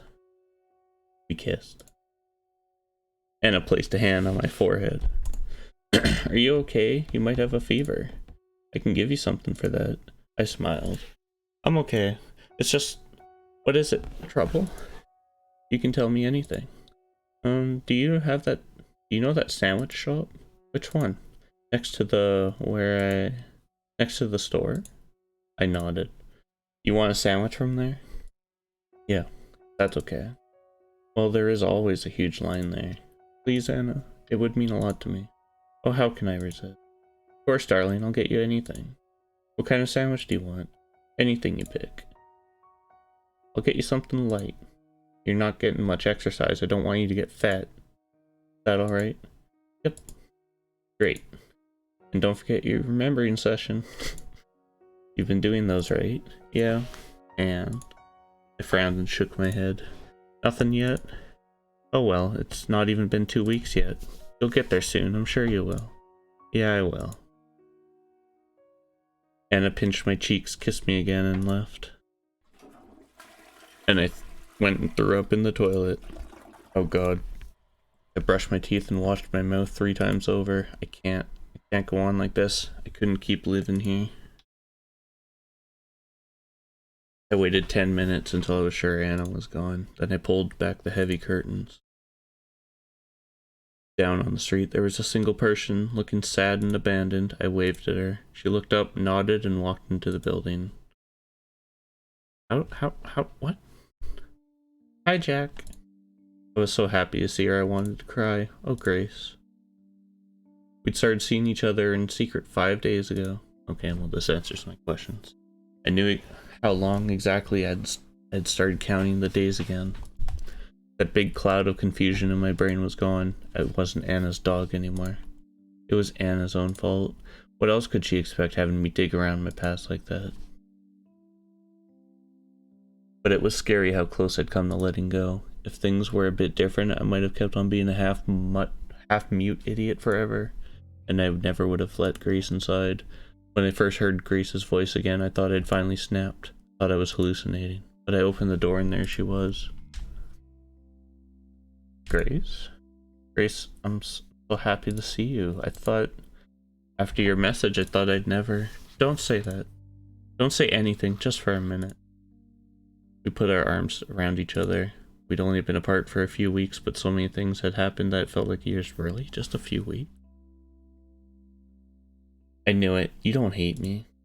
I didn't know what she was talking about, and I didn't really care. Only one thing mattered right now. Let's go. Let's get out of here. I'd been working up the courage to leave ever since I'd become myself again. Why is she making this face? It's too cute. Stupid as it seemed, I was afraid of going outside. But with Grace here, I could leave. I could do anything. We can't. Huh? You're not going to leave here. Not yet. Why not? You have any idea what it's like for me in here? I can't imagine, Jack, and I'm so sorry I didn't believe you. You knew how dangerous Anna was right from the start. That's all the more reason to get the hell away. I told you, not yet. This isn't something we can run away from. I so wish we could just pack up and leave, but Anna is going to follow us wherever we go. God damn it. Stomped on the ground like an angry child. Grace was right. Anna had followed me here. If we left now, she'd do it again. We have to report her to the... No, Jack, no please. They'd trust her first 1,000,000 times over. I feel like she's got, like, a pat. Like, there's something about her, too. Keeps mentioning the cops. I guess they would. Besides, I wasn't even sure if she'd done anything actually illegal. But what then? What do we do? I don't know. Why is this happening to us? Even as we talked, we kept our ears to the hallway. Though we both knew Anna was at work, the slightest echo of a footstep was enough to make us jump. Why can't she just leave us alone? What does she even want from you? I think I might have a clue. I told Grace about how Anna was trying to make me remember stuff from years ago. But it was so long ago, anything could have made her obsessed with me. Jack. What? I'm sorry to say this. I know you've always hated it when I did. What is it? I had a good feeling what she'd say. I didn't like it. You really do have to remember. I pinched the bridge of my nose. There was a big headache coming on right behind the eyes. I know. We can't win against her like this. Not when she knows so much more than we do. I know, alright? Do you think you can do it? I don't want to do it, but I think I can. I've never tried. Not seriously, not since those first few days. Good, please do try. And thank you for not giving in, Jack. I know it must be hard. Do you need anything from the outside? I could sneak something in. I don't have a lot, but... No, I don't need it. Anna keeps me well fed. But I put as much contempt in as I could in those words. Are you doing alright, though? You don't have any money, do you? I think Anna's got some stash somewhere around here. Grace refused. We can't risk her noticing. And besides, I'm doing okay. I'm staying with a friend. They're a big help. Oh, alright then. So she landed on her feet. It made me happy to hear that. I'll be going now, Jack. What, already? Anna won't be home for hours. She's not supposed to. We've got to be careful. And being here at all is making me so nervous I could die. You're right. Besides, we'll have plenty of time to spend together once this is over. Yeah. Just us two. We looked at each other lovingly. But that is actually terrifying. I'm hoping that door slam picked up. Then the door slammed shut somewhere in the building. I really need to go. Bye, Jack. Bye, Grace. I love you. I'd wondered if it was still okay for me to tell Grace I love her, but the words went and said themselves. Grace stood on her tippy toes to kiss me on the cheek. I love you too. Locking the door after her was one of the most difficult things I'd ever done, but seeing her had given me the courage I needed. I felt I could do anything. This is literally what he said with Anna, though. I'm so useless, and then he's like, oh, Anna, and I can do shit. And now here we are, 5 days later, 2 secret meetings later. I couldn't go on. Grace, I'm sorry. You can't stay here anymore? I really can't. I'm at my limit. No, I'm way past my limit. I'm surprised I've still got it together. Oh, baby, I'm so sorry. Have you made any progress? It was an echo of Anna's constant questioning. But Grace wasn't doing it on purpose, I told myself. I kept my anger in check. No, nothing. I can't remember anything from that time. It's like one big blind spot. I can't do it. It's hopeless. If you say it's really hopeless, then I guess it's no use at all. You've said the same thing last time too, but I still made you try. It's my fault you're in so much pain. It's not your fault. It's hers. I heaved a sigh. I need to pack a few things. Wait here. I'll be ready in 5. That's a no again. What? You can't mean... I want you to stay here, Jack. There's no way I can... Just a little more bit. Wait. Oh. There's no way I can. Just a little bit more, I promise. He came up to me and felt my upper arms. You're so thin now. But you could still hold her down, right? A chill went over me. What do you mean? Aren't we running away? We can't run away. You'll find us again, and then what? I can't live like that, always afraid. I'm sure you can't either. You're going to... Didn't mean. Grace whispered yes. No, it's wrong, plain wrong. Yes, it is. But what else is there to do? She's backed us into a corner. It's practically self-defense. I guess if you look at it that way. No, absolutely not. My head pounded at the temples. I'm so happy you agree. I so wish we could do it today, but I need to prepare. Can you stand being here until tomorrow evening? Yeah. Perfect, thank you. Tomorrow Anna has a morning shift and she'll be back by early afternoon. Let's go for 6 o'clock. Okay? Okay. 6 o'clock. Please have her immobilized by then. Immobilized how? I was already swept up in this plan. I didn't think twice about what Grace said anymore. The more immobilized, the better. If you just sat on her, that'd be alright, I guess, but tying her down would be a big help. And if you could knock her out, that would be amazing. I'll see what I can do. Thank you. I'll be outside in the hallway. When she's all tied up or passed out or whatever, shout out so I know it's safe, okay? Alright. And then what will you do then? To answer, Grace took a small knife out of her pocket. She turned it on in her hand a few times. Only then did I realize the full weight of what she would do. And only then did I realize how she didn't seem bothered by it. Grace, what happened? What do you mean? This isn't like you. The Grace I know. I hesitated. What did Anna do to you? Grace's good mood seemed to evaporate. Pressed her face against my chest. She did a lot. I felt like I was dirt. I promised myself that it would never happen again. The knife was still in her hand. It looked so sharp. She took you from me too. That's the only thing I really can't forgive.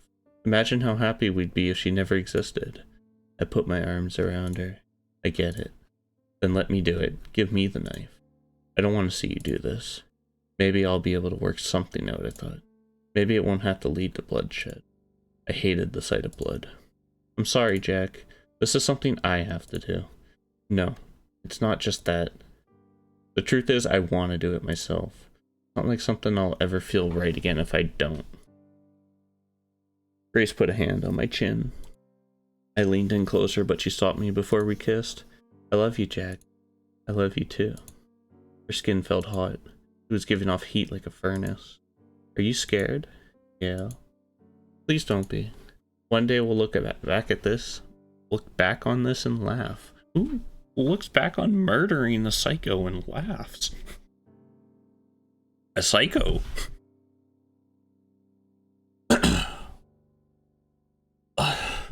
New chapter, right? I feel like I should just finish it, but it just keeps going. I wake up with a bitter taste in my mouth. One day we'll look back and laugh. I'm sure as hell not laughing now. That's a good thought to have. What the? Oh, it's you. Don't sneak up on me like that, Christ. You should laugh as much as you can, you know? It helps reduce stress. It's hard to find things funny with you around. Do you have to come here so often? I see more than enough of you in my dreams. That long, shameful month I spent with her keeps coming to me while I sleep. It's souring my mood. I can't even pretend around Anna anymore. Maybe I should write about it in my journal after all. No, screw that. It'd be too embarrassing to write down. Jack, that's so sweet. Huh? What is? Do you dream about me? I have dreams about you too, every night. Yeah, but mine are nightmares. Looks like someone's cranky from having just woken up. You better not be so rude to your doctor, though. He's not as nice as I am. He might kick you out if you misbehave. I've seen him do that. That's fine. You might be happier out on the street.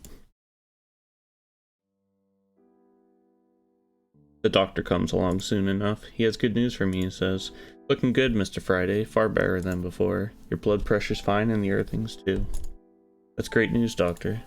My attention is split between what he's saying and what I see in his coat pocket. It's glinting. Is it a pen? No, it's not a pen. It's something else. My heart beats faster. Thankfully, I still remember to ask an important question. When can I leave? Yeah, when are you gonna release me? The doctor scratches his head, then counts on his fingers. Wednesday next week. Next week? Yes. Wow, thanks, doctor. You're welcome. It's way earlier than I expected. I'd prepared myself for being here for a few more weeks. Thank you so much. Here. I put out a hand for him to shake. After a second he takes it. I pull him closer and he stumbles, nearly sprawling across my bed. Very sloppy handshake. Sorry, doctor. My bad. He coughs. That's fine. You've really helped me. A lot. All in a day's work. So yes, next week. And then you've got rehab. Rehab, doc? Oh yes. After you leave here, it's straight to the physical rehab facility for you. We don't have an inpatient facility here, but there's a great one on the other side of town. I'm sending you there. I'm not going home. No, of course not. You'd end up hurting yourself or with a limp. Is that what you want? No, that won't do. That won't do at all. I guess I should do a doctor voice, but whatever. Oh. Shire. Hey Shire, welcome back.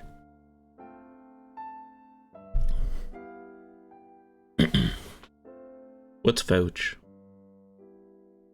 What are you vouching? Oops. Backpack. That won't do at all. He jots down some notes. Wednesday, that's in 4 days. The nurses have been exercising you, right?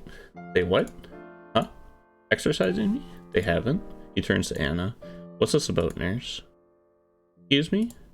You should have been giving him some mild exercise. Well, you never told us that, doctor. Can't you tell by yourself? The doctor starts mumbling to himself while making more notes. Vouching? What is vouching? I don't know if...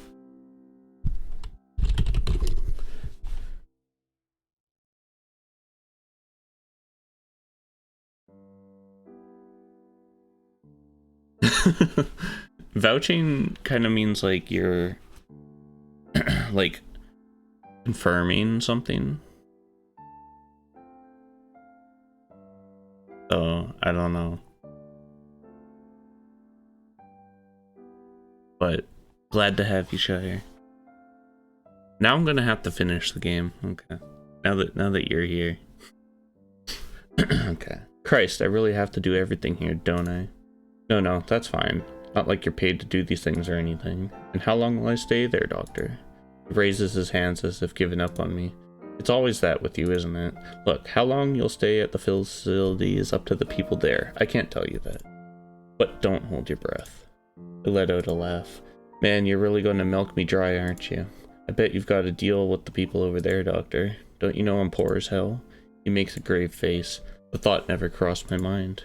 I live only to help people like yourself, Mr. Friday, so don't appreciate hearing such accusations.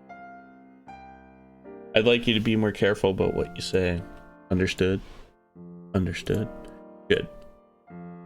And he rushes off, leather shoes creaking. This Minecraft music is weird. Well then, Anna grabs hold of my right leg, the one that isn't broken. Hey, what do you think you're doing? It's exercise. You remember what the doctor said, don't you? Alright. Well, I suppose it's fine. She brings my knee up to my chest. The joints in my leg pop. It's stiff. I haven't used it in a long time. How is it? Any pain? No. A little sore, but it doesn't hurt. Okay. She brings my leg back down. I'll keep going then, if you don't mind. Keep going as you please. She repeats the whole motion ever so gently. This'll help me start walking faster. I'm fine with it. Her hands are on me. When she helps me fold my leg up, her neck is so close I could... How do you feel about what the doctor said? What did he say? That I'm out of here by next week. I whisper so that the other patients can't hear. How does that make you feel? Are you angry? Anna's smile doesn't break, but her fingers press against me more forcefully. I'm not angry, of course. It's nice that you're getting better. Oh yeah? And I'll still visit you at the facility. I'm sure you will. Oh, but what if they're very strict about visiting hours? That'd be a bummer, wouldn't it? For the first time in so long, I feel like I have the upper hand. It's going to my head. And who knows, maybe I'll tell them I don't want any visitors. To focus on your recovery. Yeah, of course. That's good. I want you healthy, darling. She stops exercising me mid-motion. I can wait. How long do you think I've waited before? I'm a patient girl. Her fingers find her way up my... Oh no. I can wait, no problem. Because after this is done, you'll be mine again. All mine. Forever. I grab her by the wrist. My fingernails dig into her skin. Ouch. You're hurting me. Shut up. How come? What makes you so... I'm never living with you again, you know that. Oh, sweetie. You'll do as I say. Of course. You still have Grace. Well, yes, that's one reason. But there's one much dearer to my heart. You know what that is? I glare back. It's that you love me. I don't. You do. You love me even if you don't know you love me. Deep down, you love me more than anything in the world. Just like I love you. But you've spent so long living all these lies that you've started believing them yourself.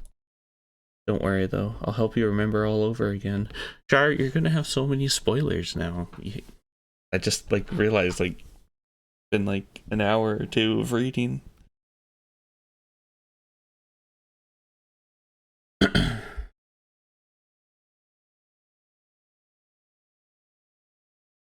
She finally lets go of me. Get plenty of rest. You have a lot ahead of you. You're just in time for I'm pretty sure there's maybe a half hour left. She goes away, leaving me to myself and to my broken body. That night I dream of how I got to be like this. Oh, finally. We get to know what happened.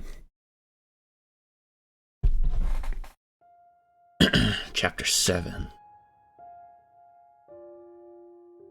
I have to go to another page. The evening of the day. Oh, wait, 1 second. I just remembered something. I think I'm okay, but.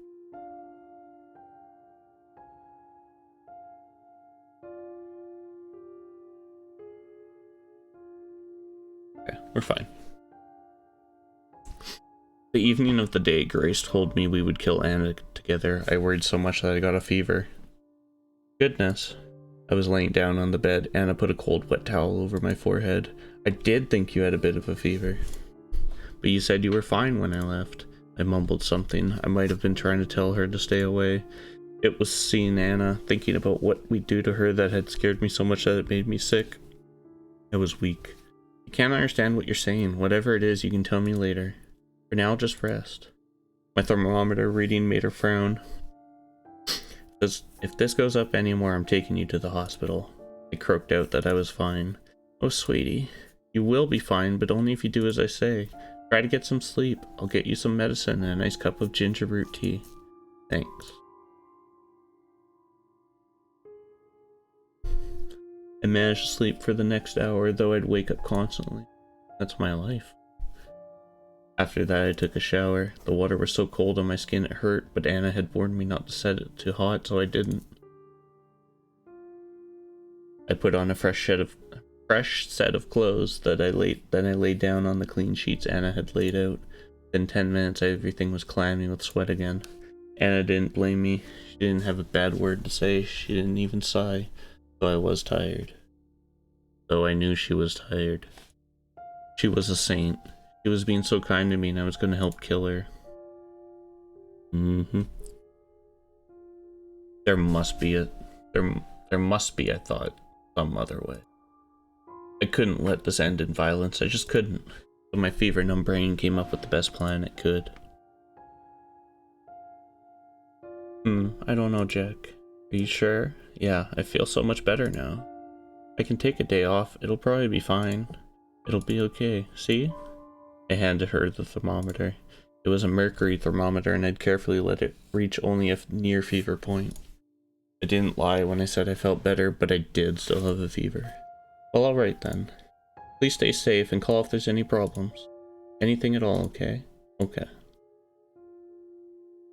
She left and I got to work. There was a trace of my past somewhere in the apartment. There had to be. I didn't know where it was or what it would look like, but I hoped that Anna had brought something with her here. I was going to find it. Then I'd confront Anna with it, and whatever happened after that, I wasn't going to let anyone get killed. I really should have done this before, I thought. It would have saved me a lot of grief, but it was no use thinking about what could have been, so I searched. I didn't have to search long. I found what I was looking for in Anna's nightstand in the top drawer. It was the only thing there.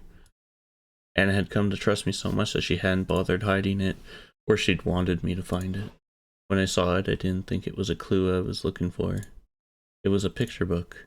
A badly made one, too. Thick pieces of paper stapled together, the drawings smeared on with crayons.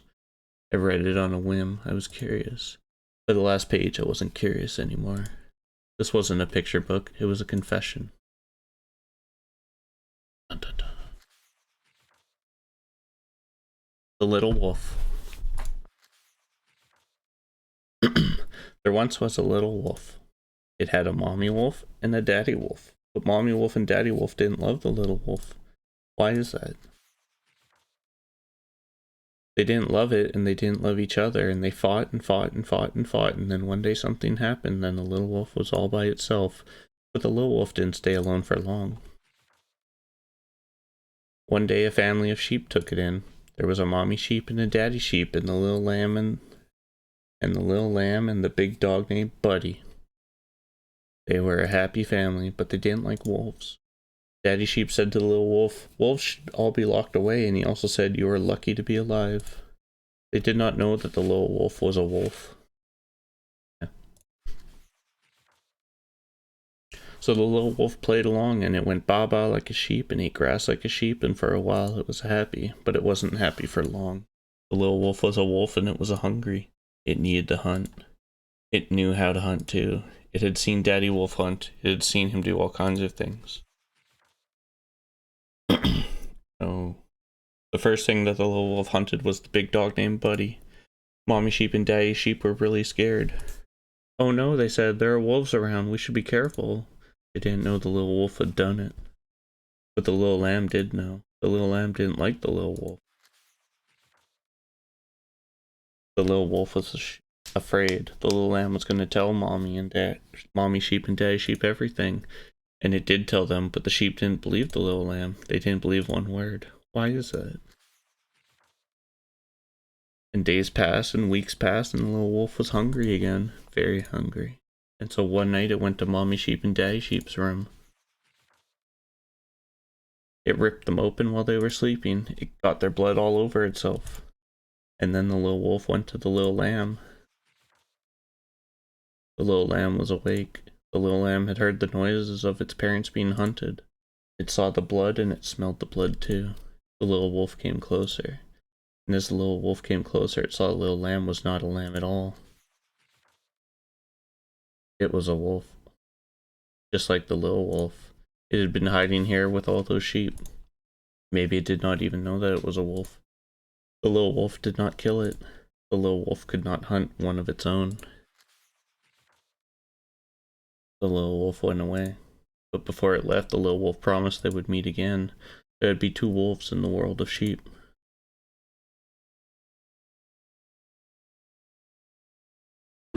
You bitch. I found it hard to stand back up. Oh, you bitch. This is what you wanted me to remember? This is what you... This psycho had taken everything from me. It almost done so a second time. And for what? I swear. I spoke out loud. I imagined my family there with me. The family she'd taken. I swear else... I'd what? Not even killing her seemed enough anymore. Or maybe it would be enough. As long as we made it hurt. Ooh.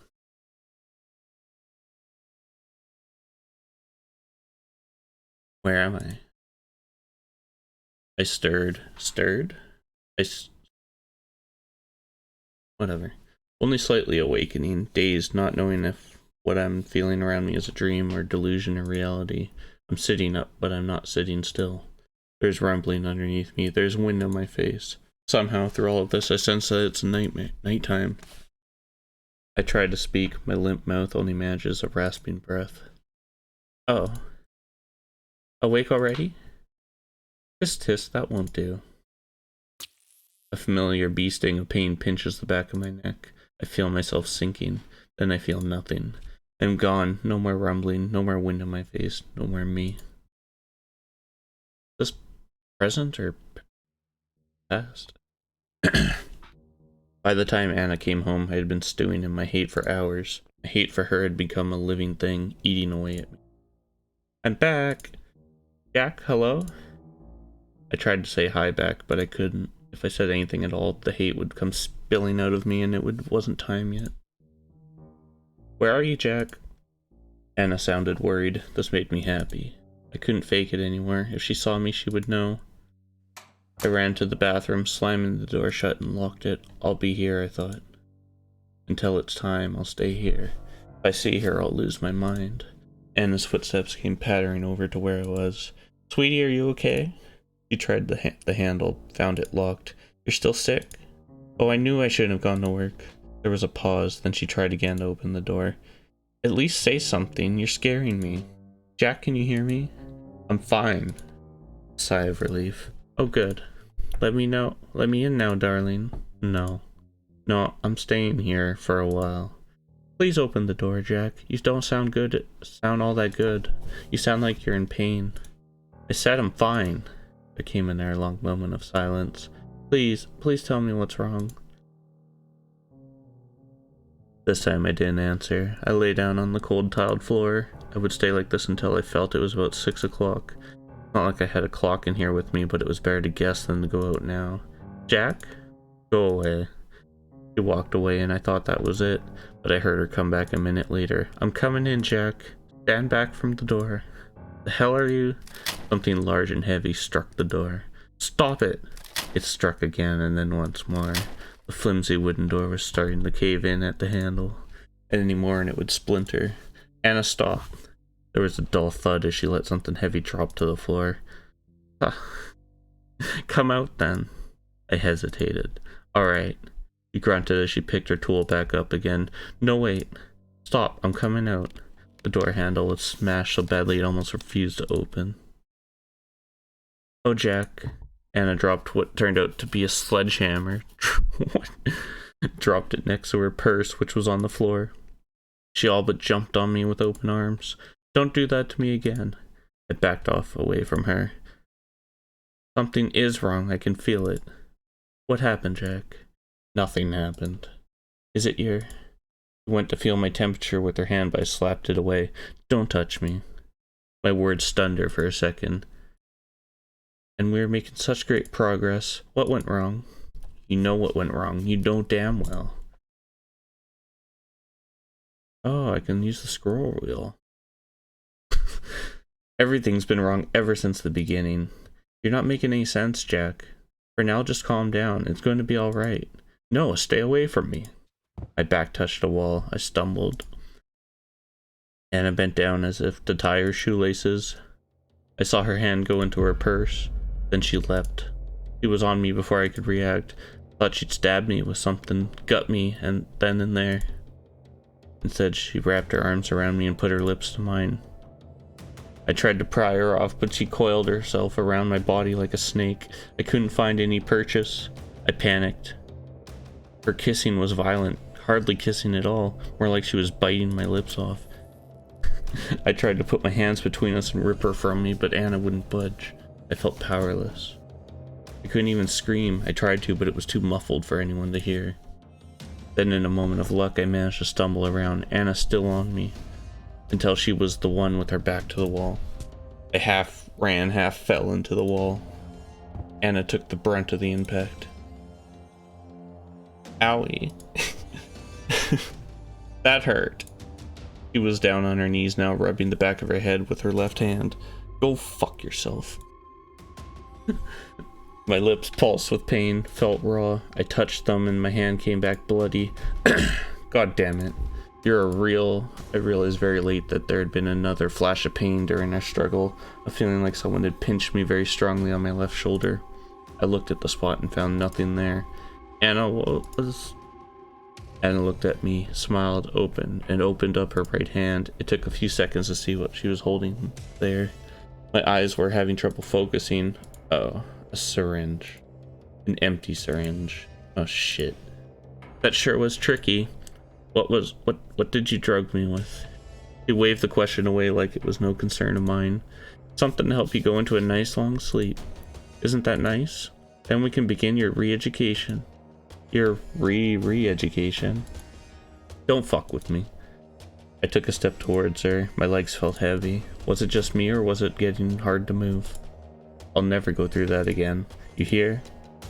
I grabbed at her, but my hand struck the wall instead, almost a second after Anna had moved out of the way. Easy now. She put her hand on my shoulder. Just what are you trying to do? Fuck off. I twisted around to get at her, but it was like moving underwater. Oh, please don't do this, Jack. You're making it too fun to tease you. I won't be able to hold back. I stumbled down, just barely catching myself before my head hit the floor. My eyes wandered up to the ceiling. My limbs were lead. I felt I could not move. There you go. Help. I was a fly. Help. Trapped in a spider's web. Honestly, what are you doing? Help. With no way out. Stop that. Help. The neighbors will think we're weird. I went to shout again, but something caught in my throat and instead I nearly coughed my lungs out on the floor. Are you all tuckered out now, sweetie? Goodness, you really had some fight in you. You're pretty scary. Next time I'll definitely... What was that? I heard it then too. The front door handle rattled, then someone banged on it twice. Anna laughed. I think I know who this is. And it dawned on me too. I tried to shout again, but I was still coughing. Anna went to the front door on tiptoes and checked the peephole. She had to put a hand over her mouth to stop herself from giggling. To me, she mouthed the words, "Guess who?" I knew who. She was here early, and I'd failed her. Anna waited until the banging started again. In a single fluid motion, she unlocked the door, opened it, and stood back. Ah! Grace stumbled in, her toothpick of a knife in hand. Jack! What? Anna was a blur. She elbowed Grace in the stomach, then jumped back as if expecting Grace to slash at her. Grace did nothing of the sort. Her knife slipped from her hand. She fell down right after it. Huh. That's it? Really? After closing and locking the door again, Anna stepped closer, fearless now. She kicked Grace in the ribs. Gah. You invade someone's home and this is all you can do? Someone's precious home? Please stop. I'm sorry. Anna sighed. You're hopeless. She went to her purse and rummaged through it. I knew you had a hand in this. You're the only one who can corrupt my Jack this way. Well, no more. Anna brought back another syringe, this one still filled with a clear liquid. This is a Jack dose. Try not to die, okay? Stop. Stop that. I had managed to stand back up. I wasn't gonna let this freak hurt Grace. Leave her alone. For Christ's sake, don't do that. Do what? I looked again. It had already been done. The syringe was empty. I'd been too slow. Sit down and be a good patient boy again, while I decide what to do with this girl. Anna wandered off into another room. She shouted from there, "Do we have any rope, Jack?" I'm sure I bought some. I rushed to where Grace was on the floor. She wasn't squirming in pain anymore. Instead, she was laying down incredibly still. For a second, I thought she was dead and my heart sank. But she was still alive. She was breathing quickly, shallow breaths. Her eyes were closed but fluttering. Shit. I needed to get her to a doctor. I looked up to the entrance. By some miracle, Anna had left the key in the door. What about duct tape, Jack? Hey, Jack. I managed to turn the key in the lock, even in the state I was in. I turned back to Grace. Though she probably couldn't hear me, I had to tell her something. Grace, I'll go get help. I'll be back soon. I couldn't carry her out. I was on the verge of collapsing on my own. The best I could do was get someone down on the street to help me. I turned the handle using both hands. The door wouldn't open. What the? Oh no. The door was bolted shut. Anna must have added the bolt lock on her own. Mine and Grace's apartment didn't have one. I tried to unlock it, but my fingers wouldn't move like I wanted them to. I tried and tried again. At best, I managed to get my nails caught on the bolt, almost ripping them off. I nearly cried from frustration. Damn it, damn it, damn it. On the verge of giving up and letting go, I looked around the small apartment and found my means of escape. I'll either have to use my really nice cuffs on her or go to the... Jack? Where are... Oh shit. Anna had seen me hanging out the window's leg first. He ran over to me. I slid further back. Jack, you'll fall. Yeah. It was a miracle I'd managed to slide back the curtains and open the window with my useless hands. Stay away from me. I was holding onto the windowsill with open palms and I was slipping. No, you'll hurt yourself. Take my hand. I glanced at the street below.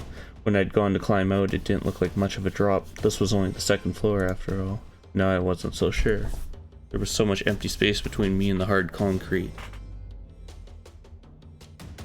Ugh. My voice. Take my hand, Jack. If I landed well, though, I'd be fine. Probably. What are you waiting for? Anna grabbed my wrists. Bye, bitch. My hands let go. I was not connected to anything. I floated. Gah. The impact knocked the wind right out of me. There wasn't much pain, but I knew I'd landed badly. I looked down at my body. My leg was the shape no leg should be.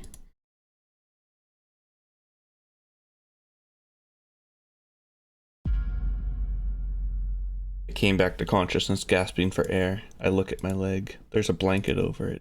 I push the blanket aside. My leg is there, in a cast. It's ramrod straight. The sight calms me. Only then do I realize that I'm not in my hospital bed. Oh, new chapter.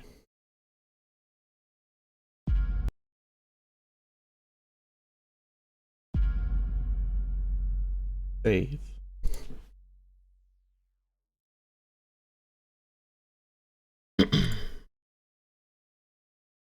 I'm in a wheelchair in some abandoned place. It's cold. Good morning, sleepyhead. Anna is there with a large sack of who knows what at her feet. I'll wait until my breath is back before speaking. Of course you're here. Has there ever been a bad moment in my life without you? She says nothing, only smiles. I look around. So you kidnapped me. The hospital will find you. No. I didn't kidnap you, dear. You were discharged. I did all the paperwork and everything. You got out a little early. I'm sure that makes you glad. But you were sleeping, so I had to sign for you as well. The doctor didn't mind much, though. He even let me cancel your rehab facility stay. God damn it. That asshole of a doctor. Nobody is looking for me. This is it. She asked me where she wants me. She's won. Or at least that's what I want her to think. I slip my thumb under my cast and smile. It's still there, right where I put it. Why did you bring me here, Anna? Where is here? You mean you don't recognize it? Take a look outside. I look out the busted windows. We are fairly high up. On the ground below us is a sea of tall grass. In the middle of the grass is a square of dark concrete. This is where you showed your love to me, by burning everything that reminded you of that girl. Tell me where she is now. Oh, I was surprised how nonchalant you were about this. Anna kicks the bag at her feet and it whines. Oh God, it wasn't a bag. It's Grace, bound and gagged. Untie her, goddammit. Can't you see she's hurt? She's not hurt. She's fine, see? Anna removes the rag she stuffed in Grace's mouth. I gave her water and kept her fed and everything. Well, most of the time. But I'll tell you what, she used to be a real handful. Grace only stares blankly. Let Grace go, you monster. Take those cuffs off. Grace's arms are cuffed behind her back. Her legs are cuffed together, too. She mumbles. She's mumbling something now. Let her go by yourself. Let her go yourself. I'll give you the key. Anna dangles the key in my face. Never that easy with you. What do you want? Are you serious? Are you actually serious? You're asking me what I want, Jack? I want the same gosh darn thing I've been telling you all this time. I want you to remember us. Well, I remember. You do? My feelings came pouring out of me. I've kept them bottled up for so long. Yes, I do. You killed my family, my father, my mother, and even my fucking dog. There. Are you happy, you sick freak? I saw your little picture book. That's how you have fun, is it? Reminiscing? Is that why you want me to remember too? So you can see me scream and beg for my life? Well, fuck you. I'm not begging for anything. Take it. I take out the scalpel I stole from the doctor I'd hid under my cast. If you come any closer, I'll gut you, I swear. Now let Grace go. This is between you and me only. She has nothing to do with it. Don't ruin more people's lives than you already have. Jack. I'm not asking twice. Do it. Oh, Jack. Anna heaves a resigned sigh. I bet Jack did it. You really know how disappointed. You really know how to disappoint a girl. When you said, darn it. I should have known, but for a second, what the hell are you even talking about? Jack, you... Fine. I'm done trying to do this, even though it would have been so romantic. What are you... I feel something coming back. She reaches into her purse, takes out something small. Lets it fall to the ground. It's my journal. My hands are shivering. I don't understand. Jack. What? You got it all wrong. Even after seeing the picture book, I didn't kill your family. You killed mine. Oh. He's the wolf.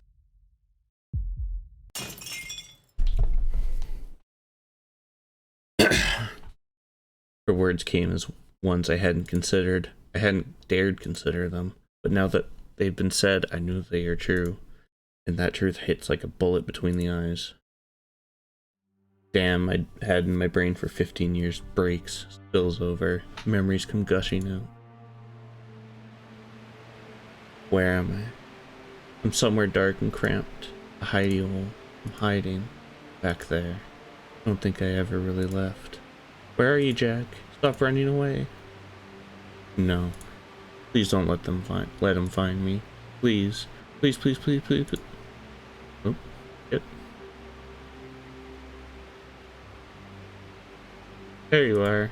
Pain. So much pain it makes me vomit. I'm not used to it yet. I'll never be used to it. I don't think anyone could live with this pain. Can't. Mom, help me. Cold eyes. Like she's looking at dirt. Always like this. Day in, day out. It will never stop. But one day it does stop. There's silence. Nothing but silence.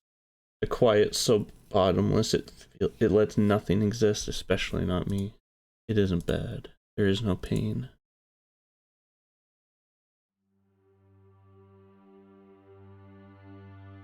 But things start moving again. I have no say in the matter. I'm being swept along. It's alright now, Jack. You're safe with us. A pair of warm strangers. Can't even imagine how tough it was for you. You can call me Mom if you want, but you don't have to. Yes. Well, thanks. Thank you so much, Jack.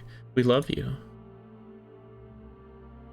They pretend to be nice. They pretend to like me. They give me food to eat and give me books to read and all sorts of other things. They're trying to make me like them. They're very clever, but I'm more clever than they are. I actually don't know who's the psycho here. Somebody kills their dog. I like the dog. They must have killed the dog. It's what they'll do to me too. I know what they are like, what they're all like. I don't want to die. I've got used to living again. But one night I take a knife.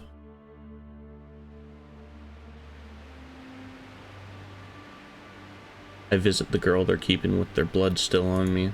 I did it. Did what? What was that noise? I thought it would be obvious with all that blood. I say it anyway. They're dead. Dead? The girl's eyes wide open. Her grip on her pillow tightens. Who is? Mom and Dad. I thought she'd be happy, but she starts crying. They're not happy tears, they're sad tears. Scared tears, too. She's holding the pillow between us like she wants to protect her. She's afraid of me. Why? You're free now. They won't hurt you. He cries harder. It's so piercing in my eyes, I don't understand. I did a good thing. I'll see you later? What the fuck? The crying is so loud I have to go outside. It's cold. Steam rises from the warm blood. I did a good thing, didn't I? I did. But there's doubt now. I think of their eyes when they woke up with their necks up. They weren't angry. I didn't know what they were. Now I think they were sad. I'm confused. So confused. I've never been this confused. I dropped the knife. Sobs come out of me even though I don't want to cry. It's all too much. The whole world has come crashing down on me. I can't handle it. I'll break. Hear a voice then. It's coming from inside me. It's my own voice. It's whispering. It says this did not happen to you. It didn't happen at all to anyone. It was all a dream. You'll forget about it in the morning. So I lay down and I sleep. And by morning I've forgotten.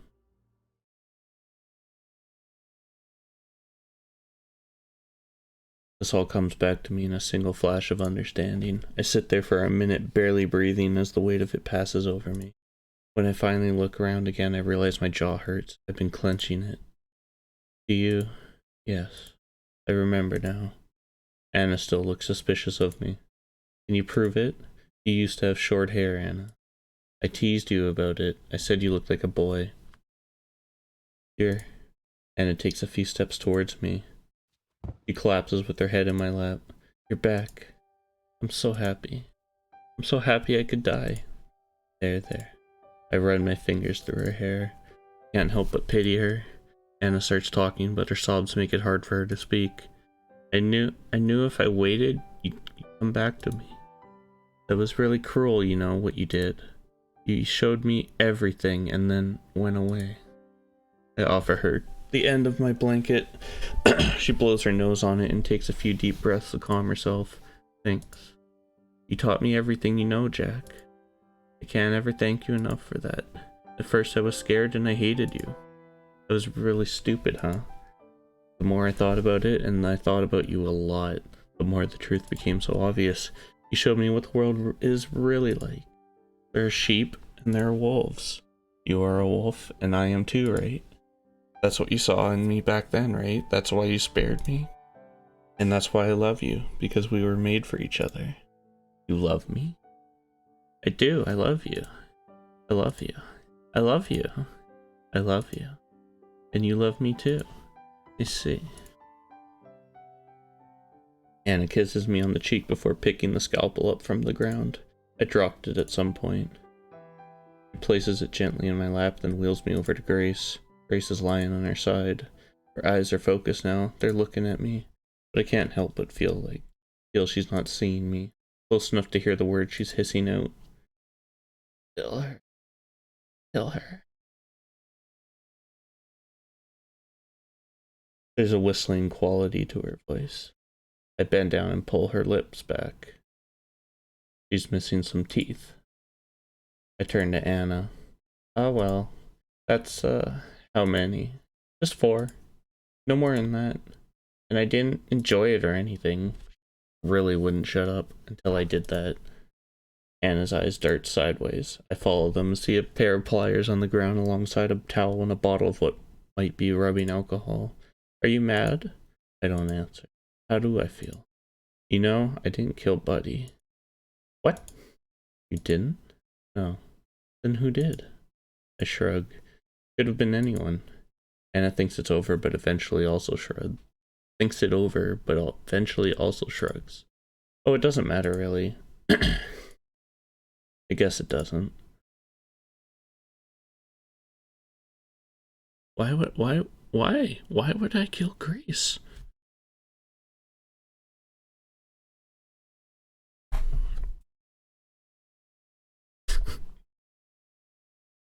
Wait, let me, the Steam page says how many endings there are. I think it said 4. Yeah, there's 4 endings. Well, first, we're not killing Grace. Grace is the best. Keys. Give me the keys, Anna. Are you sure? Yes. Anna looks at me very carefully. In the end, she hands me the keys to Grace's cuffs. I bend over to the side so I can unlock them. It's very awkward at first, but I soon get the hang of it and Grace is free. She's lying down on the ground. I think she's asleep. I touch one of her... Wait, why would she be asleep? She just said to kill her. I touch one of her wrists where the cuffs have dug into her skin. She breathes in sharply but doesn't wake up. Her lips are cracked. She's very pale. Why did you do that? Why do you think? I asked you first. I place my blanket under Grace's head so it isn't touching the hard concrete. Is it a part of your plan? I wheel myself around to face Anna. My arms are already tired. I'm weak. Jack? The scalpel is still on my lap. My plan? My master plan?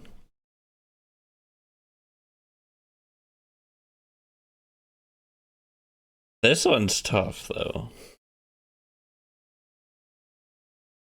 Because she's a psycho. But so am I.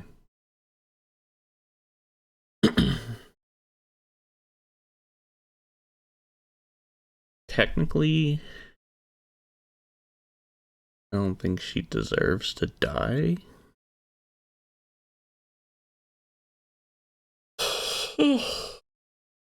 She hasn't killed anyone. Jack has, so. I toss a scalpel out through one of the glassless windows. It makes no sound as it hits the ground. There is no plan. There never has been. There's never been one. Anna stares. Go call for help. We need to get Grace to a hospital. Who are you? Hello, my name is Jack. It's nice to meet you. No, you're not. How come you remember everything and you're still... I thought...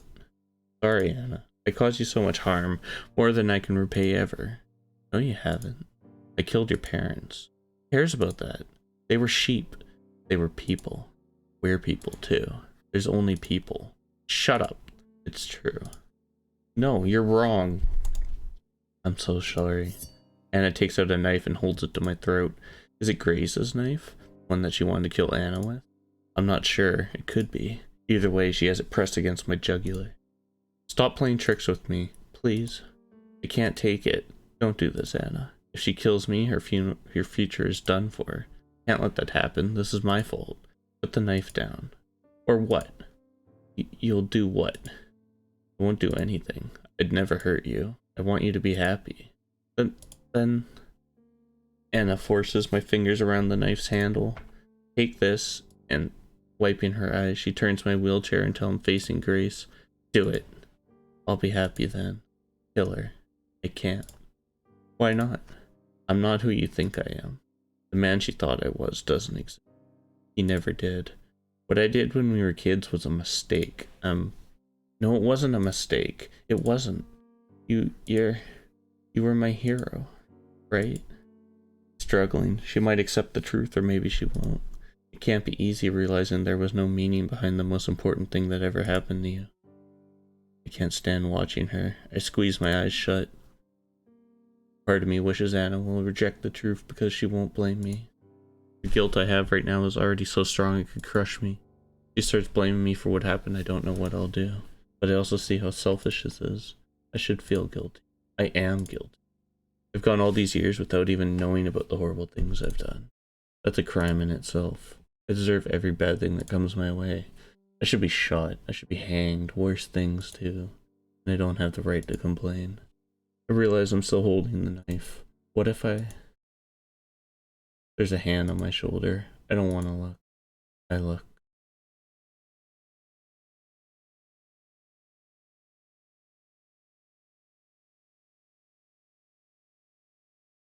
I'm only doing one ending. This is it. A cool breeze wakes me up. Thank God something woke me up. Hate being stuck in the past. You're finally awake, Jack. Did you have a nice dream? Did I tell her? Don't remember.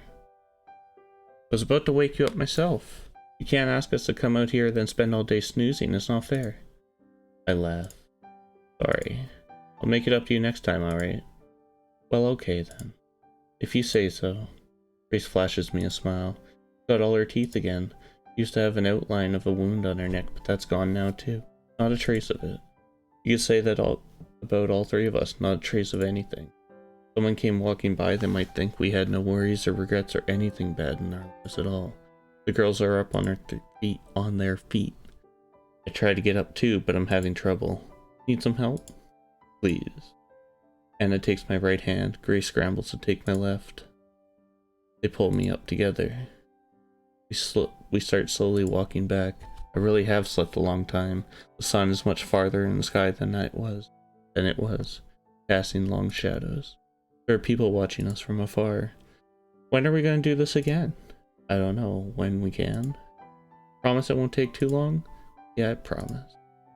Seems to satisfy her. What the fuck is going on? I take in a deep breath. My lungs fill with fresh air. I love it here. It's so peaceful. There's nothing around for miles. Well, almost nothing. There is that one building. Looks like a mansion. You wouldn't think it was anything else. Great out here, isn't it? It's pretty nice. Yeah, yeah, it isn't home, but I really like it here. And I've met so many new people. You know, there's one thing I've managed to learn here is that you need as many friends as you can get in life. A whole bunch of people to love. Makes everything so much easier to bear. You might get hurt, sure, but that's just how life is. I guess to most people this is all extremely obvious, but it took me a long time to figure out. At one point I even thought I could make it through life alone. Maybe I could have made it alone, but I didn't have to. Grace showed me this. Grace taught me how sweeter life was when you had someone to share it with. Even after learning that, I was still cold and rude to people. I was cold and rude to people I worked with and to the other patients in the hospital. I was like that with anyone other than Grace. That was no way to live life. It was Anna who, in her own way, taught me that I had to change. One person to share life with is not nearly enough. It's like building a house with only a single thin wall. A house with only one wall. That's the metaphor I've heard used. I think it's a good one. There's only one relationship in your life that really matters, and something happens to that relationship, your whole life can crumble just like that. If I had known for this from the start, things could have gone a lot better. But I didn't know it, so that's that. There's no use beating myself over it, not over that. I should be grateful instead. I don't think I'll ever thank you two enough. Thank us for what? For helping me sort out my mess of a life. That's a strange way to describe what I did. No, for real, I mean it. Thank you. What's with that all of a sudden? I just felt like saying it. We take a little break so I can stretch my leg. I massage my knee. It's starting to hurt. I met someone new the other day, by the way. In all honesty, I'm bad at meeting new people, at making friends, but I damn well try. I met a woman named Anne. Funny, huh? I'll have to introduce you to her. I think you'd really get along. A woman? Hey, don't get jealous now. I'm not. There's no reason for you to be jealous of anyone, Grace, or you, Anna. They're the most important people to me in the world. That's true, and the girls know it's true. They mean the world to me. I care about them and they care about me, and that's what truly matters. Jack, did you happen to be dreaming about what happened before? Jack, how do you know these things? Just a guess. And it looked like you were having a nightmare. Does it still bother you? Of course it still bothers me. Everything that happened was my fault after all. Again with that. Jack, do you think your new friend wants to see you blame yourself? You think we want that, to see you in pain? You should let it go already. No, I can't do that. Someone's got to take the blame. I'm not allowed a crime that horrible go unpunished. I can't let myself go blameless. So if no one else finds me guilty, I'll find myself guilty. The world needs to be fair. Then I'm to blame as well. I did some disgusting. Me too. If things had gone how I wanted, I would have done something really bad. But we shouldn't be forgiven either. No, that's different.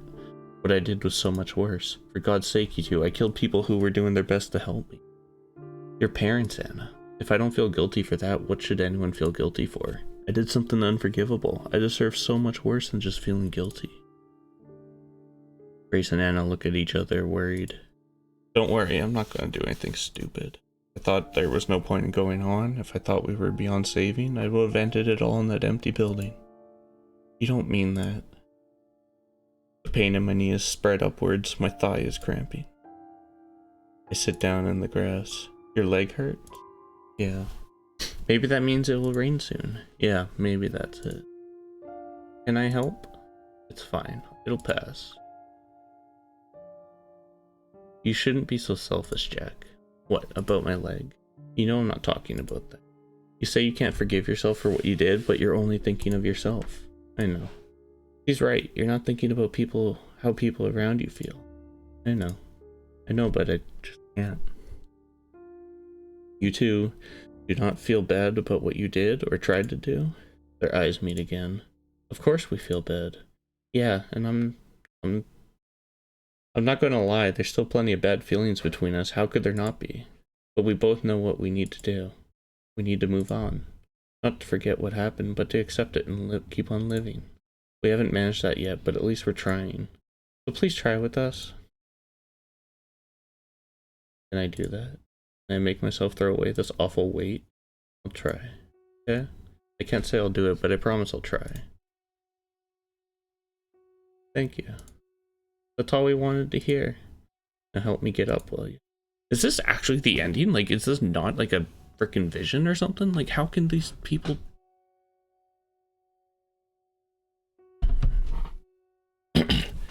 like... Anna... he literally killed her parents, and apparently she's just like, oh, that made me like completely psychotic, but that's fine. Everything's fine. Like, just what the fuck? You know, we were just talking about something, Anna and me, while you were asleep. We were saying how to someone just walking by, we would look totally carefree. No kidding. I must have heard you in my sleep. I was thinking the same thing. It's true. We managed to make it out of that madness without any real scars to show for it. I mean, there's your leg, but don't worry, it will heal too. So if you go by that, there's no reason why your spirits wouldn't heal either. Yeah, that's what we were saying earlier. Whatever. Don't you think so too? And don't you think it would be nice? Yeah, I see what you mean. It would be nice. It's not the most exciting thing to look forward to, but it would really be nice. You know what? Screw excitement. I've had enough of that. Give me a boring life. Anna laughs. I feel the same way. I'm so much more at peace now without all that excitement. Yeah, I get it too. Let's go then. I take the girls by their hands. Where are we going? What do you mean? Got boring, happy lives to look forward to. I take a few grand steps forward. My leg cramps up again. It sends me tumbling to the ground. Jack, are you alright? Are you hurt? Laughter spills out of me. I'm not hurt at all, but I had such a dumb fall that I can't help but laugh.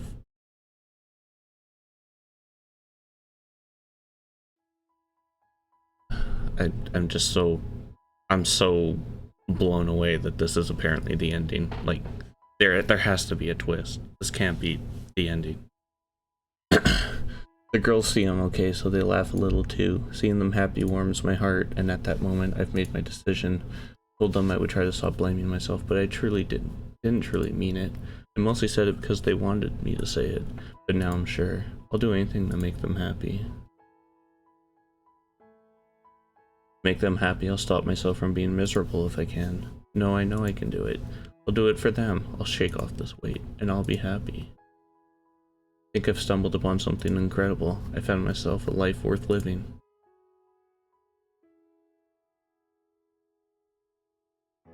And twist? Twist? This cannot be the end. This is the... Oh my god, this is the end. What the fuck? That doesn't make any sense at all. Anna's character just, like, does a complete 180 and she's just, like, normal? Like... And... I should have killed someone, clearly, because that ending was ass.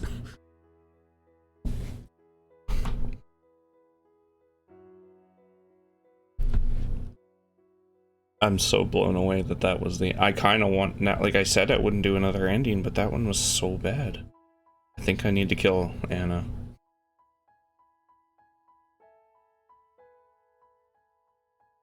Because there's no way we're killing Grace. That's just not happening. We have to kill Anna.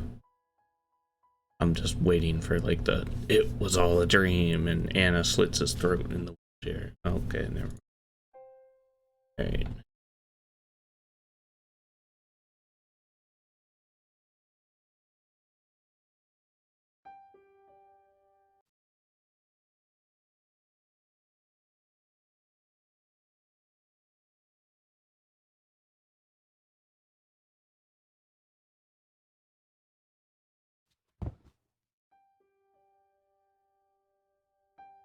Shit, where's the part where...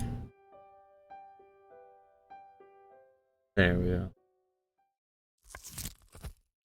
I plant the knife. Grace's neck blossoms red. It's the third time I've seen this strange sort of fountain. I forgot how pretty it was. Oh. But the smell is still awful. Anna crouches down next to me again. You did well. Your shoes are wet. It doesn't matter. Now that you've come back to me, nothing else matters. I love you. What? Did I just kill Grace? Oh my god, did I just fucking kill Grace? I killed Grace. I feel... Oh no.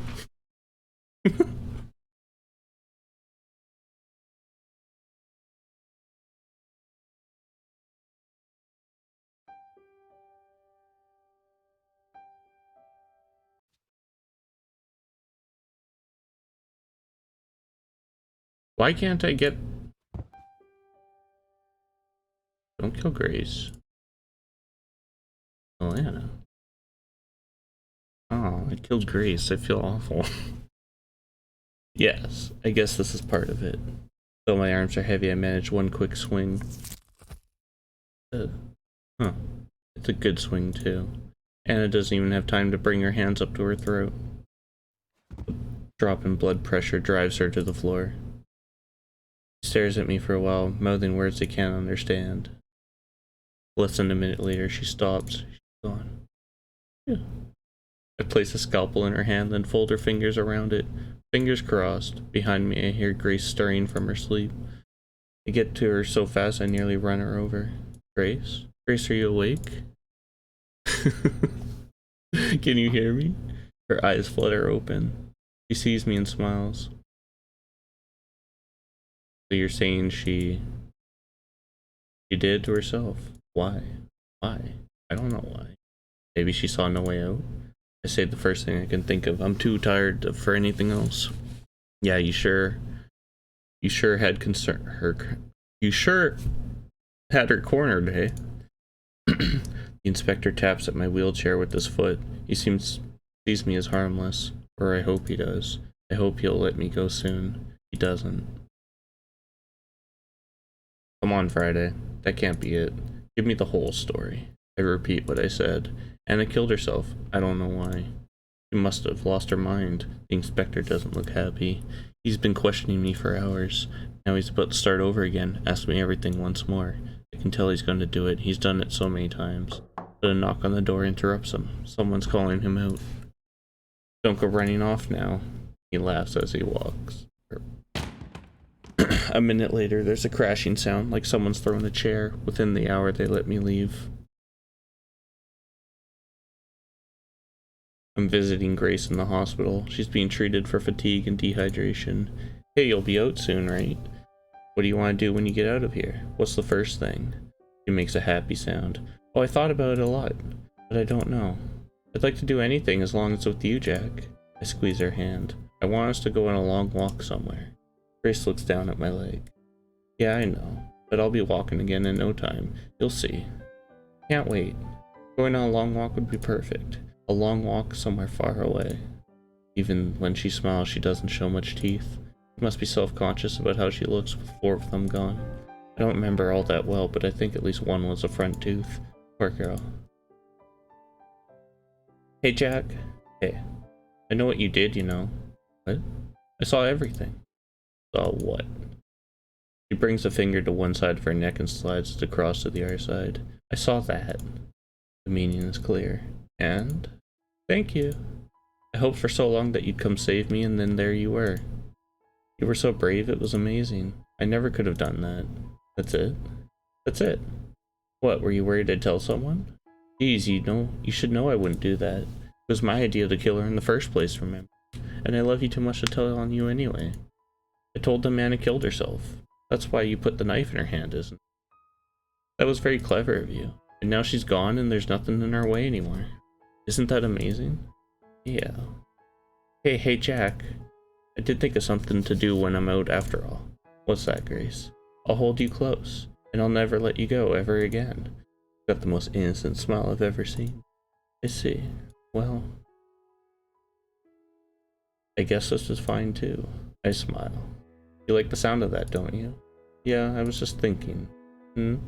Things are going so incredibly well. It's like the whole world is bending over backwards for us, even though what, Jack? No, it's nothing. We have every right to be happy, don't we? We do. We deserve this. The most out of anyone in the world. Yeah, we do. We talk and smile and laugh together, 2 people on their way to a happily ever after.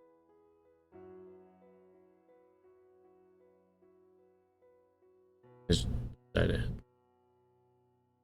No. Like, that ending at least kind of makes sense. Because, yeah, they were planning to kill her anyways, so... It's just, I don't know. The fact that he killed Anna's parents, and there's no explanation of what killed the dog. Weird.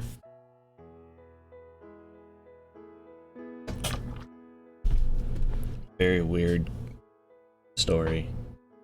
It's better, but I wouldn't say it's good.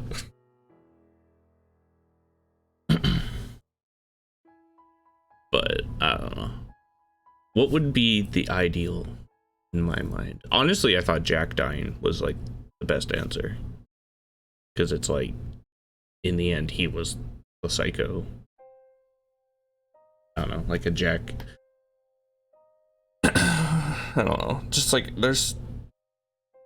it doesn't make any sense for Grace to die, because she didn't do anything wrong. So if you kill Grace, you're a complete psychopath.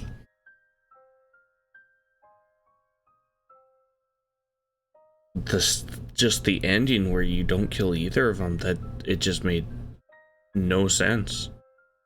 It blew my mind how dumb that ending was.